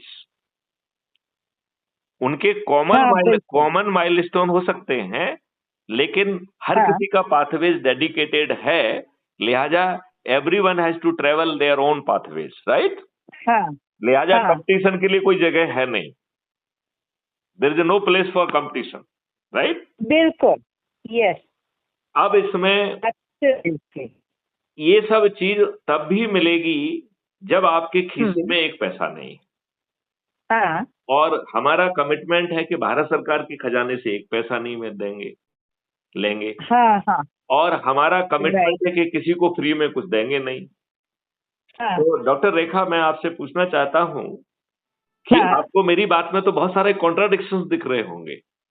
नहीं, देखिएगा, एक बात बताती हूँ मैं जी कि कॉन्ट्राडिक्शन ये जो है, ये बातों में कॉन्ट्राडिक्शन का सवाल ही नहीं पैदा होता, क्योंकि जो हो रहा है ना, आप जो बोल रहे हो वो दिल से बोल रहे हो। अगर कोई दिल से बोलता है तो वो कॉन्ट्राडिक्शन, नो कॉन्ट्राडिक्शन, इसका कुछ मतलब ही नहीं होता। बहुत सुंदर, बहुत सुंदर, आपने बहुत सही बात कही। तो मेरा भी हाँ, कहना है कि उस कॉन्ट्राडिक्शन को भी आप 2 मिनट में डिसॉल्व हो जाएगा, क्योंकि उसके हाँ, लिए भी एक स्ट्रेटेजी बनाई गई है।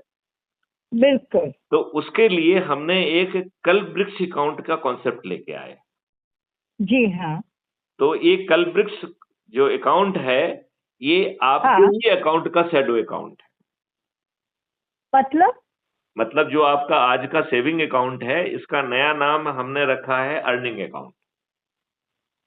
क्योंकि क्योंकि ओके, क्योंकि क्योंकि आगे चल के इट इज नॉट हाँ, सेविंग, क्योंकि पेपर करेंसी पूरी तरह से खत्म कर दी जाएगी, तो जो भी हाँ। अर्निंग होगी वो आपके अकाउंट में आएगी, तो उसे सेविंग कहना उचित नहीं है, क्योंकि खर्चा नहीं, भी वो उसी। सेविंग नहीं, it will be an earning account only. अभी एक सच बात बोलती हूँ कि जी लॉकडाउन के बाद जब से वो गूगल पे और पे ये सब प्लास्टिक करेंसी हो गई, उसके बाद हम जैसे लोग तो क्या करते हैं, इनकम टैक्स रिटर्न फाइल करनी होए तो अब इसको, जो सीए को, पूरे बैंक स्टेटमेंट्स दे देते हैं कि भाई देखो ये सब है, दे दो, क्योंकि कैश में कुछ होता ही नहीं है।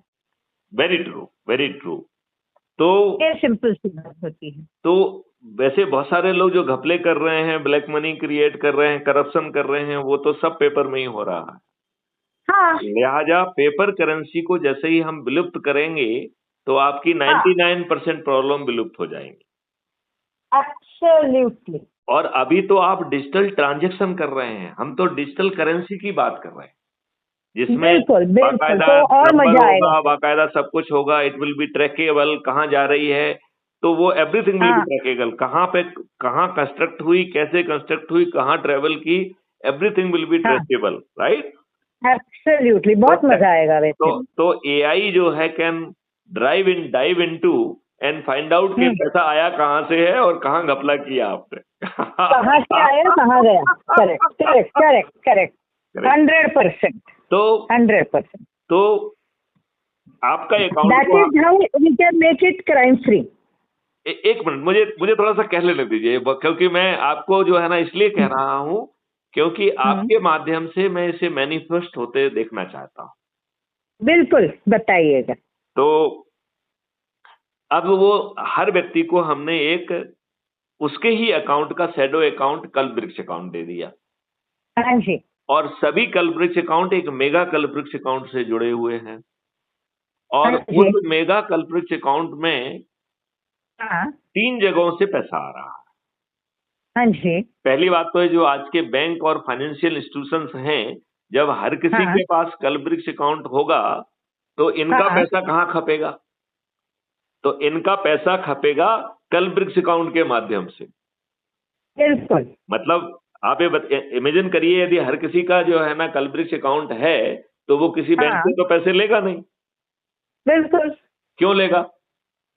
नहीं लेगा। तो इन बेचारे बैंक्स और फाइनेंशियल इंस्टीट्यूशन के लिए केवल एक ही आउटलेट बचेगा, वो है कल्प वृक्ष अकाउंट। हाँ, बिल्कुल। Right, number 1। दूसरा, हाँ, क्राइम फ्री भारत के ने अपने 3 मॉडल से ऐसी व्यवस्था पैदा की है कि भारत हाँ, सरकार को 20 गुना हाँ, ज्यादा पैसा पहुंचेगा। कभी आप मुझे याद दिलाएंगी तो मैं इसे विस्तार से आपको समझाऊंगा, ठीक है ना? हाँ, बताइएगा सचमुच। हाँ, हाँ, मतलब वो एक डेडिकेटेड सेशन रहेगा, क्योंकि उसमें लंबी बात करना हाँ, पड़ेगा, है ना? बिल्कुल उसी पे बात करेंगे। लेकिन वो जरूरी टॉपिक है, मैं आपको बताना चाहूंगा, ठीक है ना? बिल्कुल, तो जरूर। जब भारत सरकार के पास 20 गुना पैसा होगा, हाँ, तो उसे अपने देशवासियों से टैक्स क्यों चाहिए?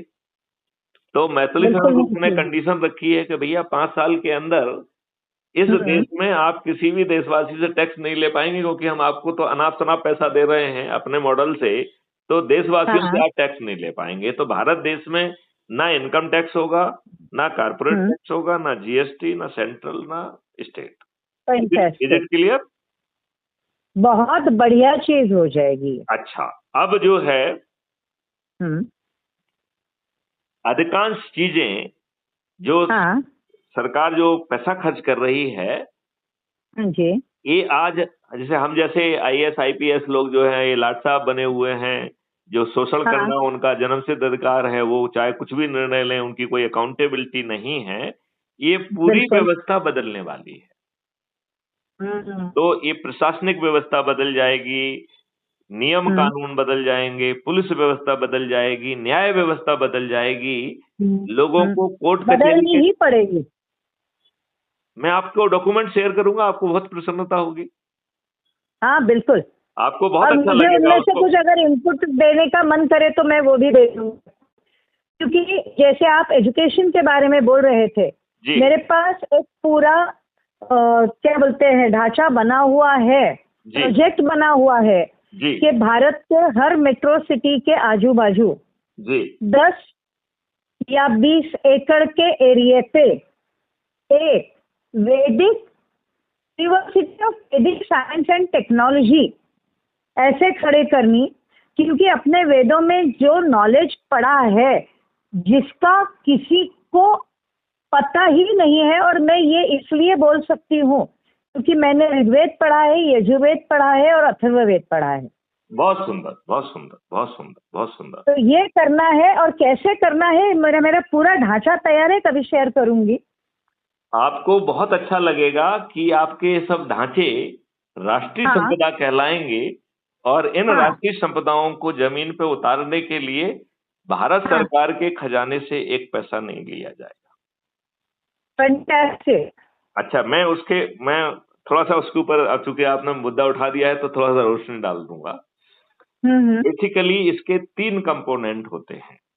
पहला कंपोनेंट है धन, दूसरा कंपोनेंट होता है कि उसको चलाने के लिए ट्रेंड और मैन पावर, और तीसरा कंपोनेंट होता है भूमि। और धन है तो भूमि के ऊपर जो चाहो वो बना लो। हाँ जी। तो राष्ट्रीय संपदा के निर्माण के लिए 3 बेसिक चीजों की जरूरत है। बिल्कुल। अब हमने इसको पैदा करने का एक सिस्टम बना लिया है। देखिए, हम उस देश में रहते थे जहाँ पे बार्टर सिस्टम था। किसान फसल पैदा करते थे, किसान अपनी फसल का जो हिस्सा जो कंट्रीब्यूट करता था उसको प्रोपोर्शनेटली बांट देता था, जो सबके लिए पर्याप्त था और हर कोई समृद्ध था। बिल्कुल। अब उस व्यवस्था में तो आज जाना संभव नहीं है ना। तो हमने जो है ना इसी को आज के बार्टर सिस्टम बनाया है, और उसको मैंने नाम दिया राष्ट्रीय संपदा। Wow, good. तो राष्ट्रीय संपदा को कोई भी प्रपोज कर सकता है कि जैसे मान लो आपने कहा कि हमने शिक्षा के लिए ये बनाया है, राइट? तो आपका जो प्रपोजल है वो एक ग्रुप ऑफ एक्सपर्ट्स के पास जाएगा जो आज के ब्यूरोक्रेट नहीं होंगे, हम जैसे आईएएस आईपीएस नहीं होंगे। ये हम जैसे आईपीएस ये तो लाट साहब हैं, ये हर जगह अपने स्वार्थ सिद्धि देखते हैं, रेंट सीकिंग बिहेवियर देखते हैं, अपना टांग अड़ाने की कोशिश करते हैं और कहते हैं कि हम ही सबसे विद्वान हैं। हाँ जी। तो we are highly handicapped people, right? तो ये जो लोग रहेंगे जो राष्ट्रीय संपदा का अनुमोदन करेंगे, ये बहुत ट्रेंड और पॉजिटिव माइंडसेट के लोग होंगे। इन्हें नेगेटिवली किसी चीज को ट्रीट करने की ट्रेनिंग ही नहीं होगी, ना ही इजाजत होगी। इनका काम है जो चीज भी आई उसको हम 144 करोड़ लोगों के लिए कैसे मैग्नीफाई करें, how to add value in the component. So they don't have the power to reject, they are having the power to add values on the basis of the experience. और जैसे जैसे आगे बढ़ते जाएंगे वो उनका एक्सपीरियंस बढ़ रहा है, मॉडल्स बढ़ रहा है, तो वो कहेंगे अरे जो आप लेके आए हो ये वहां हुआ है, देखो ये मॉडल है, देखो भी इस पे चर्चा करते हैं अपन। तो आपको हर चीज में ओरिजिनली नहीं सोचना पड़ेगा, क्योंकि वो कहीं ना कहीं अनुमोदित होगा तो वो मॉडल अवेलेबल है, because we will discuss on it कि इसके अच्छे कंपोनेंट क्या क्या ले सकते हैं और क्या और ऐड करना चाहिए। तो एवरी राष्ट्रीय संपदा में there will be lot of value addition. Okay. और उस वैल्यू एडिशन के साथ जब हम उसे अनुमोदित करेंगे तो वो गुड़िया, I am on the call. तो जब हम उसे अनुमोदित करेंगे तो उस अनुमोदन के साथ ही उतनी डिजिटल करेंसी जिसे हम राष्ट्रीय राष्ट्र निर्माण निधि कह रहे हैं, भारत विकास निधि कह रहे हैं, वो ऑटो जनरेट होगी। ओके। देखा जाए तो हमने वाटर सिस्टम को लाया है, केवल थोड़ा सा उसको अपने तरीके से डिस्टॉर्ट कर दिया है। वाटर सिस्टम में क्या होता था कि हम पैदा करते थे फिर डिस्ट्रीब्यूट करते थे। हमने पैदा करने के अप्रूवल के साथ ही उतना पैसा क्रिएट कर दिया, but it is against the hard physical assets which is creating jobs, which is creating delivering service and adding the value. वो आज के पैसे से 100 टाइम्स सुपीरियर है। कैसे सुपीरियर है कि आज आप जो नोट छापते हैं उसका कोई आधार नहीं है। It is a gap filling activity. मैं अपने अनुभव से बताता हूं कि सरकार एक बजट तय करती है, राइट, और फिर टैक्सेशन से यहाँ से वहां से जितना भी पैसा कहीं से फॉरेन डायरेक्ट इन्वेस्टमेंट से, वर्ल्ड बैंक से, जहां से जितना पैसा कबाड़ पाती है, और फिर जो गैप बचता है उस गैप के लिए पैसा जो है ना, जो गैप बचता है। आपका आवाज कट गया। एक फिर से हम इसको कहते हैं, ठीक है ना? हाँ जी। तो आज पैसे कैसे क्रिएट होते हैं मैं आपको ये बताना चाहता हूँ। आज जो करेंसी नोट छपता है, it is a gap filling exercise. तो भारत सरकार ने एक बजट बनाया और टैक्सेशन से, इससे उससे जितना पैसा इकट्ठा हुआ और जो बचा हुआ गैप है उसको फिल करने के लिए करेंसी नोट छापा जाता है। तो जो करेंसी नोट हम छापते हैं उसके दो नेगेटिव इफेक्ट आते हैं। एक आता है इन्फ्लेशन और दूसरा होता है डिवैल्यूएशन ऑफ करेंसी। जो हमारा रुपए की कीमत गिर रही है, this is the reason. Okay. इस एक्टिविटी में there is no devaluation, no nothing, because you are creating assets equivalent money, digital currency, जिसके बराबर आप फिजिकल एसेट क्रिएट कर रहे हैं, which will be delivering service and doing everything great. जैसे आपने हॉस्पिटल बनाया, गौशालाएं बनाई, आपकी शिक्षा के वैदिक केंद्र बनाए, साइंस के इन्वेस्टिगेशन सेंटर्स बनाए, ये बनाया वो बनाया, ये सब चीज राष्ट्रीय संपदाएं कहलाए। बिल्कुल, राष्ट्रीय संपदा ही तो बननी है इसको। और राष्ट्रीय संपदा की अनुमोदन किसी व्यक्ति की थोड़ी बननी है। एक मिनट, नहीं उसपे आप वो उसके नॉमेनक्लेचर पे मत जाइए, उसकी प्रोसेस पे जाइए कि उसके अप्रूवल के साथ ही धन का निर्माण हो जाएगा। तो अब आपको राष्ट्रीय संपदा के निर्माण के लिए धन की आवश्यकता नहीं होगी ना भारत सरकार के खजाने से। तो हमने क्या कहा, राष्ट्रीय संपदाओं के निर्माण के लिए हमें भारत सरकार के खजाने से पैसे की जरूरत नहीं हो। बिल्कुल सही बात है। पहला पॉइंट मैंने हिट कर दिया, राइट। हाँ जी। अभी थोड़ी देर पहले मैंने समझाया था कि हम आपके पोटेंशियल को पहचानेंगे, उसका पाथवेज बनाएंगे, उसे माइलस्टोन में बांटेंगे, उसमें संस्कार देंगे, शिक्षा देंगे, हुनर देंगे, टेक्नोलॉजिकल इनेबलिंग करके 6 महीने आपको अभ्यास कराकर सर्टिफिकेट ऑफ एक्सीलेंस देकर आपका जो माइलस्टोन जहां मैप होगा राष्ट्रीय संपदा में, वहां आपको भेज दिया जाएगा। बिल्कुल। तो आपको बाजार में जाके सर्टिफिकेट ऑफ एक्सीलेंस के को लेके आपको किसी से नौकरी नहीं मांगना है। और सभी राष्ट्रीय संपदाओं के निर्माण के लिए well trained, well educated, well fitted personal would be available. तो आपने well trained manpower available करा दिया कि नहीं करा दिया? बिल्कुल हो गया। अब तीसरे कंपोनेंट पे आते हैं, वो है लैंड। आज सरकार लैंड कैसे मुहैया कराती है? आज सरकार लैंड मुहैया कराती है अंग्रेजों की हड़प नीति, जिसे लैंड एक्विजिशन एक्ट कहते हैं। एब्सोल्युटली। मैथिली शरण गुप्त जो है इस लैंड एक्विजिशन एक्ट को रद्द कर देंगे। और फिर लैंड कहां से आएगा? क्योंकि हम जो राष्ट्रीय संपदाएं बनाएंगे वो तो हजारों एकड़ों में फैली होंगी, तो उसके लिए लैंड कहां से आएगी? हमने तो अपने पैरों पे कुल्हाड़ी मार ली है, लैंड एक्विजिशन एक्ट ही खत्म कर दिया। जी। तो उसके लिए हम एक दूसरा एक्ट लेके आएंगे जिसका नाम है लैंड ओनरशिप क्लब एक्ट।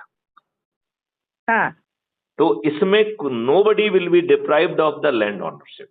तो अज्यूम करिए कि आपकी जमीन है और राष्ट्रीय संपदा के निर्माण के लिए उसकी जरूरत पड़ रही है, तो you don't have the right to refuse, because you are still the owner of the that land. मतलब हम आपके टाइटल को नहीं छुड़ा रहे हैं, यू आर द ओनर। और हमने आपको लैंड ओनर्स क्लब का सदस्य बना दिया। हाँ जी। और वो जो राष्ट्रीय संपदा कमाएगी वो लैंड ओनर्स में प्रोपोर्शनेटली डिस्ट्रीब्यूट होने वाला है। और क्या चाहिए बोलो। तो अब आपको जो है एक्ट के माध्यम से कोई विघ्न संतोषी व्यक्ति आपको खुरापात करके उल्टा समझा के प्रक्रिया को बाधित ना कर दे, इसलिए ये स्वतंत्रता आपसे छुड़ा ली जा रही है कि आप मना नहीं कर सकते।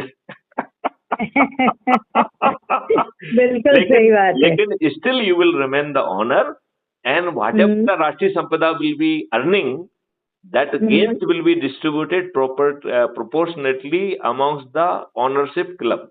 मतलब आपको कितना पैसा आपकी लैंड देगी जो आप किसी से नहीं कमा पाएंगे, उससे या तो राष्ट्रीय संपदा निर्माण कमाएगी, काफी मिलेगा। हाँ बिल्कुल।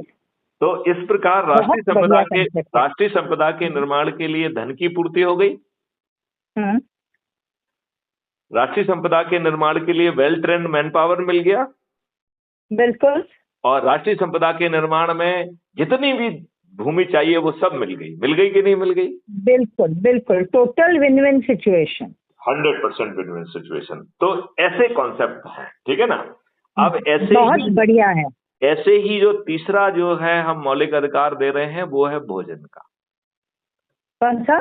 भोजन, फूड। भोजन का, ओके, फूड। तो आज में तो जो है ना, मैं रोज एडवर्टाइजमेंट सुनता हूं जिसमें माननीय नरेंद्र मोदी जी कहते हैं कि 80 करोड़ लोगों को हम 5 किलो गेहूं दे रहे हैं। तो आगे चल के आप सुनेंगे कि क्राइम फ्री भारत 5 किलो गेहूं देगा, आपकी आवश्यकता के अनुरूप मल्टीग्रेन देगा, what ever you need, and that will be very well calculated.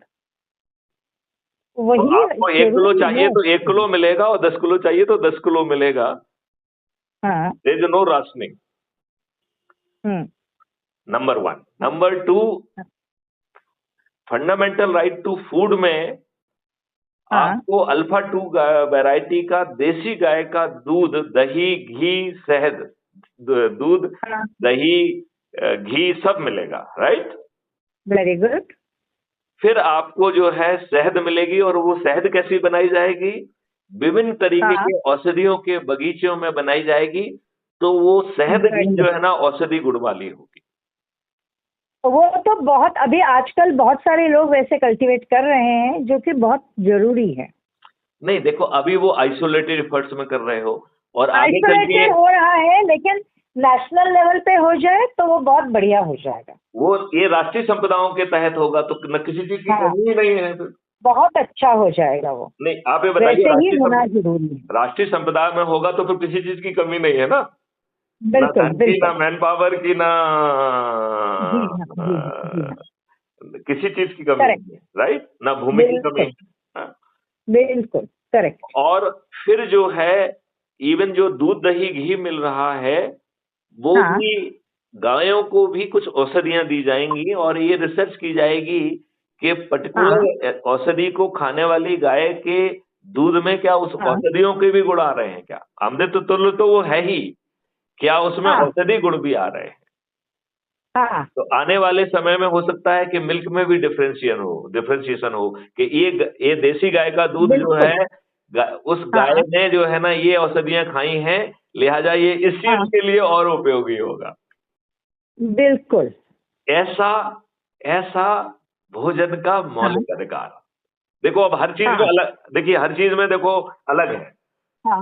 रोजगार का अधिकार कहा तो कहा कि पोटेंशियल का रोजगार। शिक्षा की बात कही तो बोला कि आपके पोटेंशियल को रियलाइज करने वाली शिक्षा, लॉर्ड मैकाले की शिक्षा नहीं चलेगी। राइट। भोजन के लिए कहा तो ये हमने आपको बताया कि भोजन कैसा होगा। और अब इसके बाद अगला मौलिक अधिकार होगा स्वास्थ्य का। और वो स्वास्थ्य का मौलिक अधिकार इतना अद्भुत होगा कि 144 करोड़ लोगों को एक डेडिकेटेड हेल्थ वॉलंटियर मिलेगा।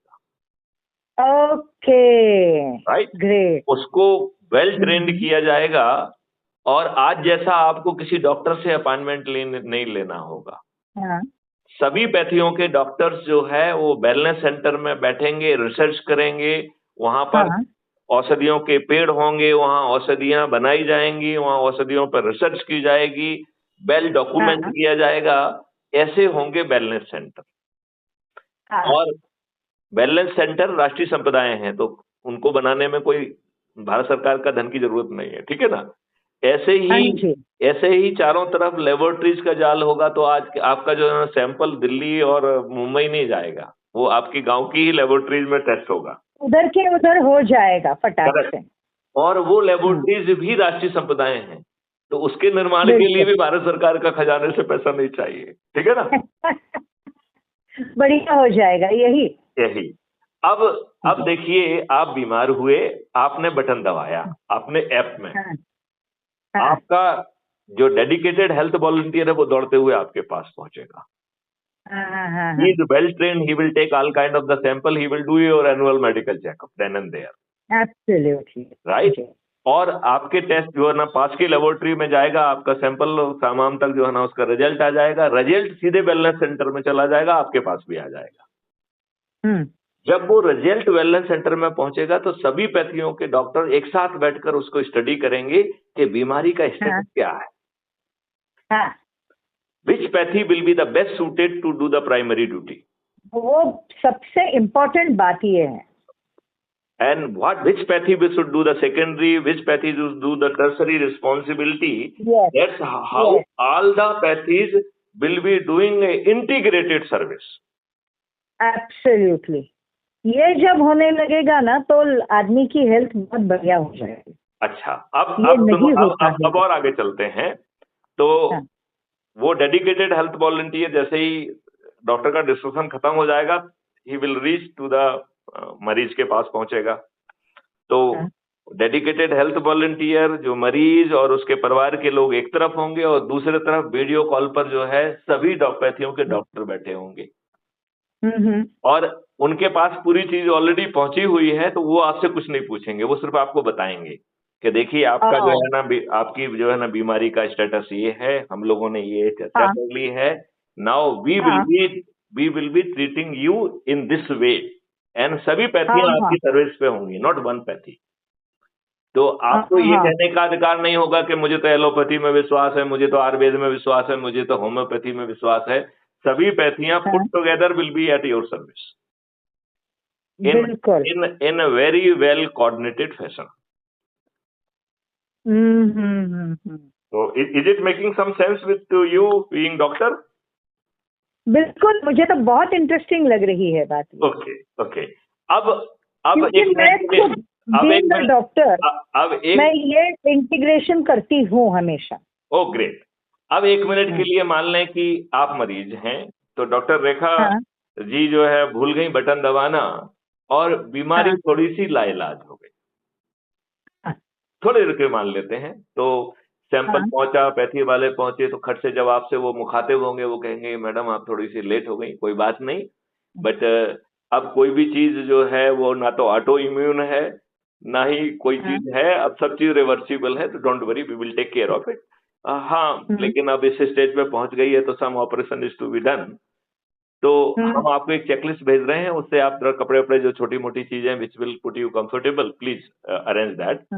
और I would like to tell you कि मनी पैसे रखने की जरूरत नहीं है, बिकॉज आपके पैसे में है या नहीं है इस बात का कोई मतलब ही नहीं है। नहीं होगा तो कल वृक्ष कौन से आ जाएगा, सबका भुगतान तो रियल टाइम पे होना है। तो वी डोंट केयर वेदर आपके पास पैसे हैं कि नहीं है, don't worry about that. Money part के बारे में आप भूल जाइए। The ambulance is already on way and will be reaching at your place within 10 minute, right. En route जो है, जो फैक्ट्स नहीं है वो फैक्ट गैदर कर लिए जाएंगे। वैसे तो सभी फैक्ट ऑलरेडी रिकॉर्ड पे होंगे, लेकिन जो नहीं है वो ऑन एन रूट गैदर हो जाएंगे। जब आप वेलनेस सेंटर को टच करेंगे, उसके पहले वेलनेस सेंटर को मालूम होगा कि डॉक्टर रेखा की सिचुएशन क्या है। तो डॉक्टर रेखा क्या पैदल चल सकती हैं, whether she need a wheel chair और whether she need stretcher, whether she need ICU or whether she need to be treated or taken to the directly to the operation theater and she need to be operated on, right? तो आप एक minute के लिए मान लेते हैं कि you need to be operated immediately, तो you will be taken to the sanitization, you will be sanitized and will be taken to operation theater. No other formalities. Hundreds of the cameras would be there. Nobody would be taken, will be daring to do anything improper. उसके लिए किसी भी doctor की, किसी भी व्यक्ति की हिम्मत नहीं है कि वो कुछ उल्टी सीधी गड़बड़ काम आज जो हो रहा है वो कर दे, ऐसी तो हिम्मत ही नहीं हो सकती, ठीक है ना। तो that's how you will be getting a super VIP treatment. Every 144 crore people will be getting this treatment. There will be no requirement, जरूरी है, there will be no requirement of seeking appointment from any doctor, and there will be enough doctors would be available of all pathies as per the requirement, and those who will be coming from their potential, तो वो doctor भी वही होंगे। आज तो doctor बहुत सारे वो होते हैं जिनके बाप डॉक्टर हैं, मोटी खोटी फीस देके और ब्राइब करके जो है ना उन्होंने सीटें परचेज की हैं और डॉक्टरी के नाम पर उन्होंने मारने का लाइसेंस लेके रखा हुआ है। घटिया पॉलिटिक्स, घटिया जो है ना प्रैक्टिस करने का लाइसेंस लेकर रखा। 100% सही बात करी आपने। तो आज का जो MBBS डॉक्टर है, these are the marketing agents of the pharma mafias, I call them. Very true. I am in 100% agreement. But मेरे ख्याल से जो मैंने आपको समझाया है उससे आप संतुष्ट हैं कि नहीं है? मुझे ये it is like a utopia. नहीं, it is A utopian concept. इस यूटोपियन कंसेप्ट में आपको कुछ दिक्कत महसूस हो रही है क्या? इसको रियलिटी में लाने के लिए अच्छा खासा प्लानिंग होना जरूरी है, जो करना पड़ेगा। ये प्लानिंग जो है लोग करेंगे, ये प्लानिंग जो है वो जो लोग बैठे हुए हैं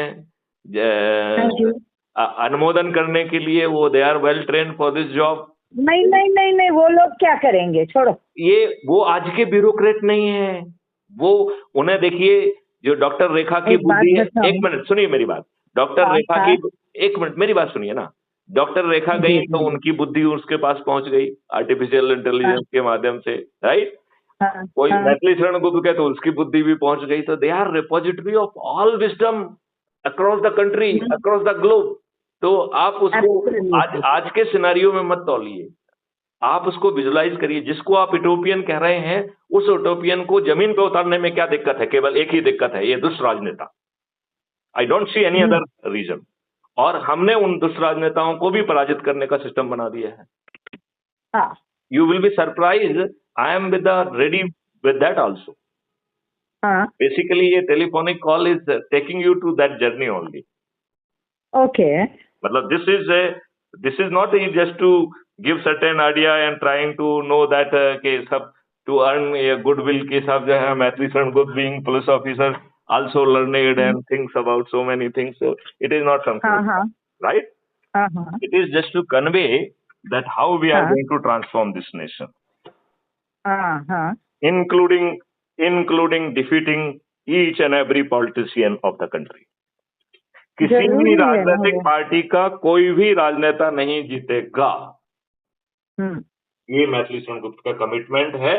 यदि आप अच्छे भारत का संकल्प ले पाएंगे तो, और यदि आप अच्छे भारत का संकल्प नहीं ले पाती हैं तो डॉक्टर रेखा, मैं आपसे पूछना चाहता हूं कि आपको अच्छा भारत क्यों मिलना चाहिए? मुझे अच्छा भारत इसलिए चाहिए क्योंकि नहीं, आपको तो चाहिए नहीं। देखिए, मैं आपसे कंडीशन लगा रहा हूँ कि मैं आपको सिर्फ ये कह रहा हूँ कि आप सिर्फ अच्छे भारत का संकल्प लो और छोटी सी प्रक्रिया बता रहे हैं, उसका पालन करोगे तो सत्ता का ताज भी आपके सिर पे होगा और महापरिवर्तित भारत मिल जाएगा। यदि आप अच्छे भारत का संकल्प भी नहीं ले सकती हैं तो I am of the very positive and firm view, you don't deserve to get अच्छा भारत। अच्छा भारत का संकल्प तो लेना पड़ेगा ना बस। करेक्ट सवाल। तो आप यदि अच्छे भारत का संकल्प लेंगे तो हम आपको अच्छा भारत दिला देंगे। Before that let me allow there is A fifth मौलिक अधिकार आल्सो। मैं एक मिनट में सबको कवर कर लेता हूँ तो आप so that you will be in.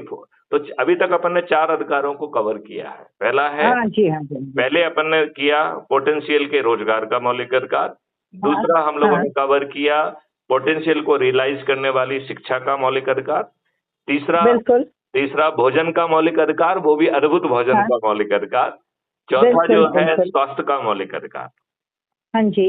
अब आप अंदाज लगाओ कि 5वां मौलिक अधिकार क्या हो सकता है? क्या होना चाहिए? यस, ये है खुशहाली और समृद्धि का मौलिक अधिकार। मतलब each and every citizen of the India would be happy and happiness is very elusive concept. बिल्कुल। आज आपको जिस चीज से हैप्पीनेस मिल रही है वो आपको मिल जाएगी तो उससे हैप्पीनेस नहीं मिलेगी आपको। आपको जिससे हैप्पीनेस मिल रही है किसी दूसरे को किसी दूसरी चीज से हैप्पीनेस मिल रही है। तो happiness is always relative. That's why I am saying. तो हैप्पीनेस को देने के लिए हमें स्पेक्ट्रम ऑफ राष्ट्रीय संपदाओं का निर्माण करना होगा। हमें स्पेक्ट्रम ऑफ रिसोर्सेज को क्रिएट करना होगा। वो हमको मिल जाएंगे, कोई दिक्कत नहीं है, क्योंकि अपन ने फैक्ट्री रखी हुई है ना पोटेंशियल को रियलाइज करने वाली। उस फैक्ट्री से चीजें निर्मित होकर निकलेंगी, कोई दिक्कत नहीं है। राइट। तो जब आपका क्योंकि हर काम रियल टाइम पे भुगतान हो रहा है और आपके खीसे में पैसे नहीं है तो हो सकता है कल वृक्ष अकाउंट से आपके बहुत ऊपर पैसे आ जाएं। जब आप राष्ट्रीय संपदा के निर्माण में जाएंगे तो जो जैसे ही आप काम करेंगे each work component you will be getting revenue stream. और वो रेवेन्यू स्ट्रीम जैसे कि आपको कल वृक्ष अकाउंट से बिना आवेदन लगाए बिना किसी के अनुमोदन के पैसा मिला है। There is no application, there is no approval authority. Right. कल वृक्ष अकाउंट में कोई अनुमोदन करने नहीं बैठा है, कोई बटन नहीं दबाएगा कि आपने एप्लीकेशन लगाई मैथिली ग्रुप में बटन दबा दिया approve. No, it is a auto process. Right. तो ऐसे ही जब आपको रेवेन्यू स्ट्रीम में पैसा आएगा तो इसी ऑटो मैकेनिज्म के साथ वो कल वृक्ष अकाउंट का पैसा वापस चला जाएगा। आपसे कोई नहीं पूछेगा कि डॉक्टर रेखा मैं जो ये पैसा जाना है आप बटन दबा दो तो मैं जाऊं वापस, तो वो आपसे नहीं पूछेगा। It will go for itself. Okay. तो इस पूरी व्यवस्था में जब आपका कल वृक्ष अकाउंट का पैसा पट जाएगा, ये अपन मान लेते हैं बहुत सारा कल वृक्ष अकाउंट का पैसा आपके ऊपर आ गया तो पट जाएगा धीरे धीरे अपने आप। और जब वो पट जाएगा तो आप समृद्ध होने लगेंगे, तो खुशहाली भी मिलेगी और समृद्धि भी मिलेगी। राइट। बिल्कुल। और वो भी मौलिक अधिकार के तहत। ये 5 तो मौलिक अधिकार हो रहे हैं। फिर प्रशासनिक व्यवस्था बदल रही है। आज की प्रशासनिक व्यवस्था लाटसाबी है, अंग्रेजों की है, जिसके हम IAS IPS ऑफिसर लाट साहब हैं विथ नो अकाउंटेबिलिटी। ये सनातन टाइप की ही प्रशासनिक व्यवस्था होनी जरूरी है। ये सब रियलाइज में लाना है। डॉक्टर रेखा प्लीज जो है ना शब्दों के जाल से बाहर निकलिए। Okay. इसमें the best component from where ever it is available they will come. So उसको शब्द जाल में बांटेंगे तो लोग शब्द को कॉन्टेस्ट करेंगे, इसलिए शब्द जाल में नहीं बांधना है उसको। okay. हमें शब्द जाल से थोड़ा सा बचना है क्योंकि every word is coming with a baggage. I want baggage free arrangement. इसलिए कोई कहता है सोशलिज्म कैपिटलिज्म, ऐसे कि भाई you want to come with the baggage. The moment you will say communism, the moment you will say socialism, the moment you will say capitalism, it will come with its baggage. भैया इसको एक गाना है ना कि प्यार को प्यार ही रहने दो कोई नाम ना दो। तो जो व्यवस्था जैसी है उसे वैसे ही रहने दो, बिना नाम के भी काम चल ही रहा है ना। बिल्कुल 100%। राइट। क्योंकि the moment you will assign a name, it will be having its own baggage of the past.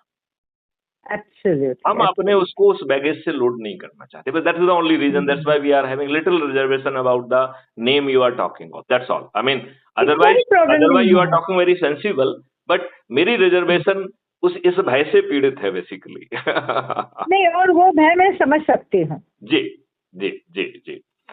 तो अब ये प्रशासनिक व्यवस्था जो है ये लाटसाबी नहीं होगी, ये लाटसाबी, कोई बॉस भी नहीं होगा। डिसीजन मेकिंग के लिए लेवल्स होंगे, लेकिन नोबडी इज बॉस। जैसे ही आप काम करोगे, आपका पेमेंट शासन के खजाने से नहीं आएगा। जिस व्यक्ति के काम करोगे उसके खजाने से आएगा, उसके पास नहीं होगा तो कल वृक्ष अकाउंट से आ जाएगा, तो डोंट वरी अबाउट इट। तो आप जो भी काम करोगे, किसी न किसी का तो काम कर रहे हो ना। बिल्कुल। तो उसके अकाउंट से पैसा आएगा, नहीं होगा तो कल वृक्ष अकाउंट से आ जाएगा, तो कोई बैकएंड कोई प्रॉब्लम नहीं है कि बेचारा गरीब क्या करेगा। तो यहाँ कोई गरीब का कोई चक्कर ही नहीं है, राइट। अच्छा, आप जैसे ही काम करेंगे, आपके कंपोनेंट के 4 जो है वैल्यूएशन होंगे। एक है कि उसकी प्रोफिशिएंसी क्या है, how fast you have done it. आपकी वेशभूषा और व्यवहार क्या है, ये भी कैप्चर किए जाएंगे। ओके। अज्यूम करिए कि आपका जो एक कोफिशिएंट है या जो है वो 0.7 आया, right, for example.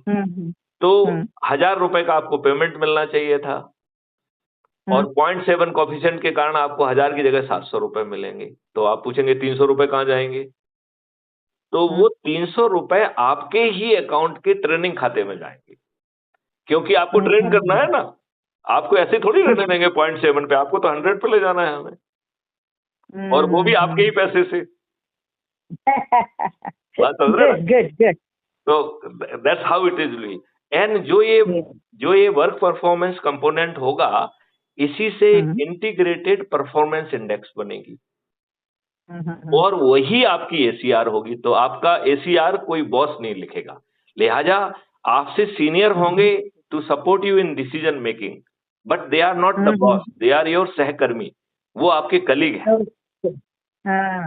You may be under him, or they may be senior to you and helping you in a decision making, but they are not your boss in present connotation, right?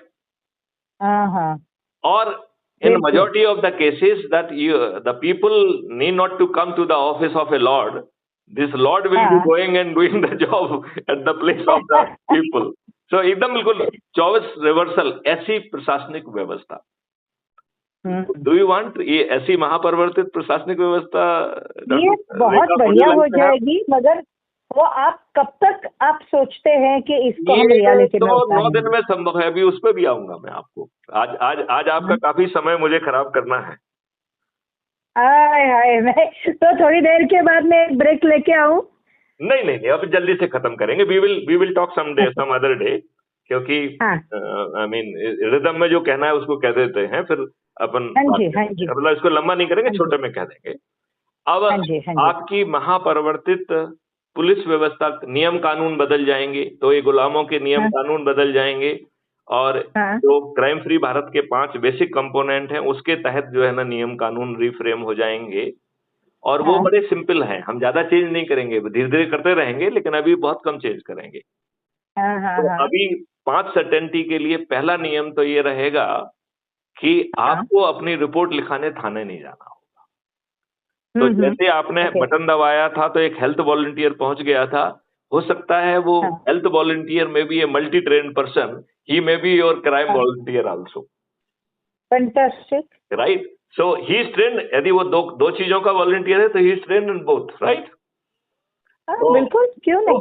तो he will reach and he will record your FIR, and केवल FIR नहीं करेगा, उसके mobile phone में बहुत सारे gadgets होंगे जिससे वो जो है ना ऐसे पिक्चर ले पाएगा, ऐसी वो सीन ऑफ क्राइम को रिस्टोर कर पाएगा, उसको 3D बना पाएगा, कहाँ से गोली चली होगी, कहाँ से क्या चला होगा, ये सब बड़े कमाल वाले काम वो कर पाएगा। वो वेल ट्रेन्ड, जो कि पुलिस वाला नहीं है, he is a volunteer, right. वो आपकी एफआईआर दर्ज करेगा, और एफआईआर के साथ he will submit his statement, because he is eyewitness to your psychological reaction, your emotions, your pains, your injuries. तो वो उसको कैप्चर भी करेगा और उसका विटनेस भी देगा। So he is doing not only one job, recording your FIR, he is immediately becoming witness to your injuries, your physical being, and he will become the witness to the scene of crime also. बिल्कुल, right? तो FIR दर्ज कराने के साथ जो है ना, ये तो हो गया है। अब अकेली प्रॉब्लम FIR दर्ज कराने की नहीं है। As a police officer I understand कि 90% केसेस में थाने में से बिना FIR दर्ज किए अपमानित करके लोगों को भगाया जा रहा है, उनकी कोई सुनवाई नहीं। बिल्कुल बिल्कुल होता है।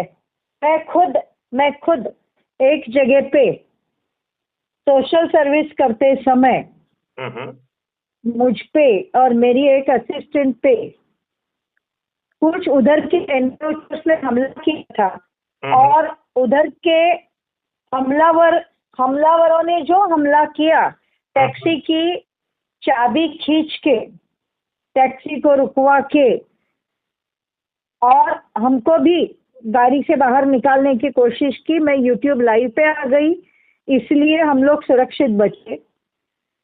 लेकिन हमारा नहीं तो वो आपको और हानि पहुंचा सकते थे, और बहुत हानि पहुंचा सकते थे। मेरी असिस्टेंट को तो मोलेस्टेशन भी किया, उसको हाथ लगा रहा था वो। आप बताइए, फ्रंट सीट पे बैठी थी। आप बताइए उसकी कितनी हिम्मत हो सकती है।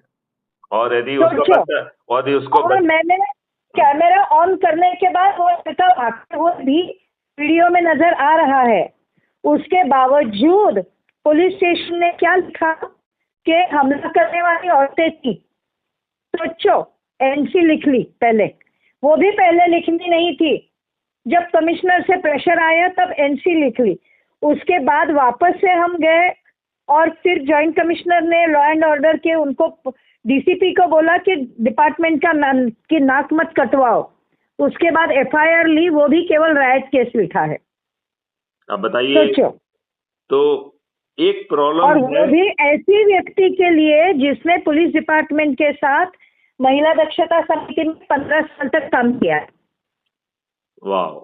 तो अब आप इस दर्द को ज्यादा अच्छे ढंग से महसूस कर सकते हैं। मैं जानती हूँ, और मैं SPC आपका जो स्टेट पुलिस कंप्लेंट अथॉरिटी की में इन लोगों के खिलाफ कंप्लेंट डाल के बैठी हूँ मैं ऑलरेडी। लेकिन इनकी सेहत पे कोई फर्क नहीं पड़ना है। सैया भाई कुतवाल तो डर किस बात का? देखो क्या है, एक्चुअली वही बात है, क्योंकि इनमें से किसी एक बंदे को कम से कम डिसमिस तो होना पड़ेगा, तब जाके ये डिसमिस करेंगे ही नहीं, क्योंकि वो इतने राजों का इतने इनके राज जानता है कि वो इनको बर्बाद कर देगा। ओके, तो वो ऐसा होने वाला नहीं है। पता नहीं। तो चलिए, अब इसमें जो है, चूंकि एज ए पुलिस ऑफिसर मुझे मालूम है कि लोग बाग केवल FIR दर्ज होने से परेशान नहीं है, लोग बाग झूठी FIR से भी परेशान है। जैसे उन्होंने आपके बहुत ज्यादा राइट। अब यही बात है कि इसके बाद मैंने काफी इंफॉर्मेशन निकाली वो मैटर में, और कैसे पुलिस स्टेशन में ही RTI पे RTI डालते, RTI में सवाल पूछे। अब आगे चल के आपको ऐसा नहीं करना पड़ेगा, क्योंकि मैथिली शरण गुप्त परजरी के 5 जघन्य अपराध बना रहे हैं जो हत्या से बड़े माने जाएंगे। बिल्कुल, तो झूठी यहाँ पे मैंने ये प्रूव किया है कि ये हम पे जो हमला हुआ था जी, उसका प्लानिंग उसी पुलिस स्टेशन की एक पुलिस ऑफिसर और ये जिन्होंने हमला किया वो हमलावर, ये दोनों ने मिलके किया था। ओके, इसका सबूत मैंने पेश किया है। वाह वाह वाह। तो अब आगे चल के आपको ये दिक्कत नहीं होने वाली है। हाँ जी, हाँ जी, हाँ जी। क्यों? क्योंकि ये 5 परजरी के जघन्य अपराध हो जाएंगे। पहला अपराध होगा झूठी FIR दर्ज कराना, हत्या से भी बड़ा अपराध माना जाएगा, क्योंकि आप सबको गुमराह कर रहे हो, सबको उत्पीड़ित कर रहे हो, ये नहीं चलेगा। बिल्कुल। दूसरा, झूठी गवाही देना भी हत्या से बड़ा अपराध माना जाएगा। फैंटास्टिक। पुलिस जो आजकल FIR जो भी झूठी पर्ची खुद लिख लेती है और उसी को तायद करते हुए आपसे बिना पूछे आपके कथन लिख लेती है। हाँ जी। तो इस तरीके से जो झूठे कथन पुलिस लिखती है, ये परजरी का जघन्य अपराध होगा। झूठी विवेचना करना भी परजरी का जघन्य अपराध होगा। और जो मोटी फीस लेके ये वकील बहुत गेम खेलते हैं, फर्जी जरह करके गलत तथ्यों को तोड़ मतोड़ के बहुत उल्टा सीधा होता है। निर्दोष को दोषी और दोषी को निर्दोष साबित करने में इनको बड़े हथकंडे आते हैं। तो ये पांचों चीजें परजरी के जघन्य अपराध होंगी और नए कानून के तहत इन्हें हत्या के अपराध से भी बड़ा माना जाएगा। बहुत अच्छा। इनको करने वाले लोग जो है, यदि नौकरी में है तो उनकी नौकरी जाएगी, यदि उन्हें प्रैक्टिस करने का लाइसेंस मिला है तो वो रद्द हो जाएगा, और उनकी सहभागिता के हिसाब से उनका जेल में जाना भी तय है, और वो भी अधिकतम 45 दिन में। और उन साक्ष्यों का संग्रहण हो पाएगा 21 टेक्नोलॉजी के एक डिजिटल चित्रगुप्त को पुलिस को दिया गया जा रहा है, जो पुलिस को असिस्ट करेगा। वो पुलिस से बहुत आगे सोच पाएगा और पुलिस के बिना करे सब एविडेंस इकट्ठे कर लेगा, उसको हैश वैल्यू से लॉक करके पुलिस को भी भेज देगा और कोर्ट को भी भेज देगा। फैंटास्टिक। आने वाले समय में अधिकतम 15 दिन में चालान न्यायालय में पहुंच जाएगा। तो कुछ केसेस में तो 12 घंटे में, लेकिन 15 दिन से लेट किसी भी केस में नहीं होगा। फैंटास्टिक। अब आज आप जो है वर्षों वर्ष कोर्ट कचहरी के चक्कर लगाते हैं। नई व्यवस्था में आपको कोर्ट नहीं जाना होगा। उसके लिए एक distributed video based trial system रखा गया है, जिसे आवश्यकता अनुसार 24 घंटे चलेगा और अधिकतम 30 दिन में न्याय मिलेगा। Fantastic, great. तो डॉक्टर रेखा, मेरे एक चाहने वाले ने मुझसे पूछा कि सर मुझे आपके बारे में मालूम है, आपने 13 डिग्रियां की हैं, आप बीटेक हैं, आप एमटेक हैं, आप एलएलबी भी हैं, आपने मास्टर इन पब्लिक पॉलिसी भी की है, मास्टर इन डिजास्टर मैनेजमेंट, बिला बिला बिला बिला, आपने बहुत कुछ किया है। मुझे ये भी मालूम है कि आपने 12 स्मार्ट इंडिया हैकाथॉन भी की हुई हैं, आपने 32 यूनिवर्सिटीज, आईआईटीज वगैरह के बच्चों को इंटर्नशिप देके बहुत सारी टेक्नोलॉजी डेवलप की है। तो मुझे इस बात का तो विश्वास है कि आप distributed video based trial system के माध्यम से 30 दिन में हमें जजमेंट तो दिला देंगे, लेकिन डीजीपी साहब मुझे ये बताइए, आप मुझे न्याय कैसे दिलाएंगे जब मेरी आंखों के सामने ही, ये दुष्ट लोग जो है घूस खाते हैं, उनका मुंशी सबके सामने पैसे ले रहा है। तो डीजीपी साहब मुझे ये बताइए कि क्या आप इनके दिमाग में घुस जाएंगे, आप मुझे न्याय कैसे दिलाएंगे? तो रेखा जी, जो मैंने जवाब उनको दिया वो मैं आपको बताऊं? हाँ बिल्कुल बिल्कुल, बताइएगा। तो मैंने उनको कहा कि देखिए, मैं 3 साधारण से उपाय करूंगा और फिर आपसे पूछूंगा कि आपको न्याय मिलेगा कि नहीं मिलेगा। बोले अच्छा साहब, ऐसे क्या उपाय कर देंगे, इतने सालों में तो ये हो नहीं पाया है, आप क्या जो है ना ऐसा कर देंगे? मैंने कहा सुन लीजिए, यदि आपको लगेगा कि हाँ न्याय मिलेगा तो फिर बता देना मुझे न्याय मिलेगा कि नहीं मिलेगा। तो बोले बताइए। तो मैंने कहा सबसे पहले contempt of the court act repeal कर दिया जाएगा। ओके। नंबर 2 पे अभी जो एक अपील है इसको 2 अपील बना दी जाएगी। तो अपील अगेंस्ट द जजमेंट होगी और दूसरी होगी अपील अगेंस्ट द जज। अब आप समझ गए होंगे कि हमने contempt of the court act क्यों खत्म किया, क्योंकि दूसरी अपील नहीं हो सकती है contempt of the court act के होते हुए। तो कॉन्टेम्प्ट जो है, कॉन्टेम्प्ट ऑफ कोर्ट एक्ट को खत्म करके फिर इस सेकंड अपील का प्रावधान किया गया है, अपील अगेंस्ट द जज है। और इस अपील अगेंस्ट द जज की प्रक्रिया क्या है कि इसमें डायरेक्ट चार्ज लगाया जाएगा कि ये जज महोदय देखो, ये साक्ष्य था जिसे आपने नजरअंदाज करके गलत निर्णय दिया, देखो ये साक्ष्य था, इसको आपने नहीं देखा, गलत निर्णय दिया, ये साक्ष्य था, आपने नहीं देखा, गलत निर्णय दिया, ये साक्ष्य था, आपने नहीं देखा, गलत निर्णय दिया। और वो जज महोदय खुद कटघरे में खड़े होंगे और बड़े बेंच के सामने ये प्रकरण चलेगा और इन जज महोदय को अपने जजमेंट को डिफेंड करना होगा। यदि ये अपने जजमेंट को डिफेंड नहीं कर पाए तो ये डी पैनल हो जाएंगे। तो डी पैनल का मतलब है कि वो पैनल में नहीं रहेंगे, जज नहीं रहेंगे। बिल्कुल। इसका मतलब है भविष्य में पार्लियामेंट में कोई महाअभियोग नहीं चलेगा। हाँ।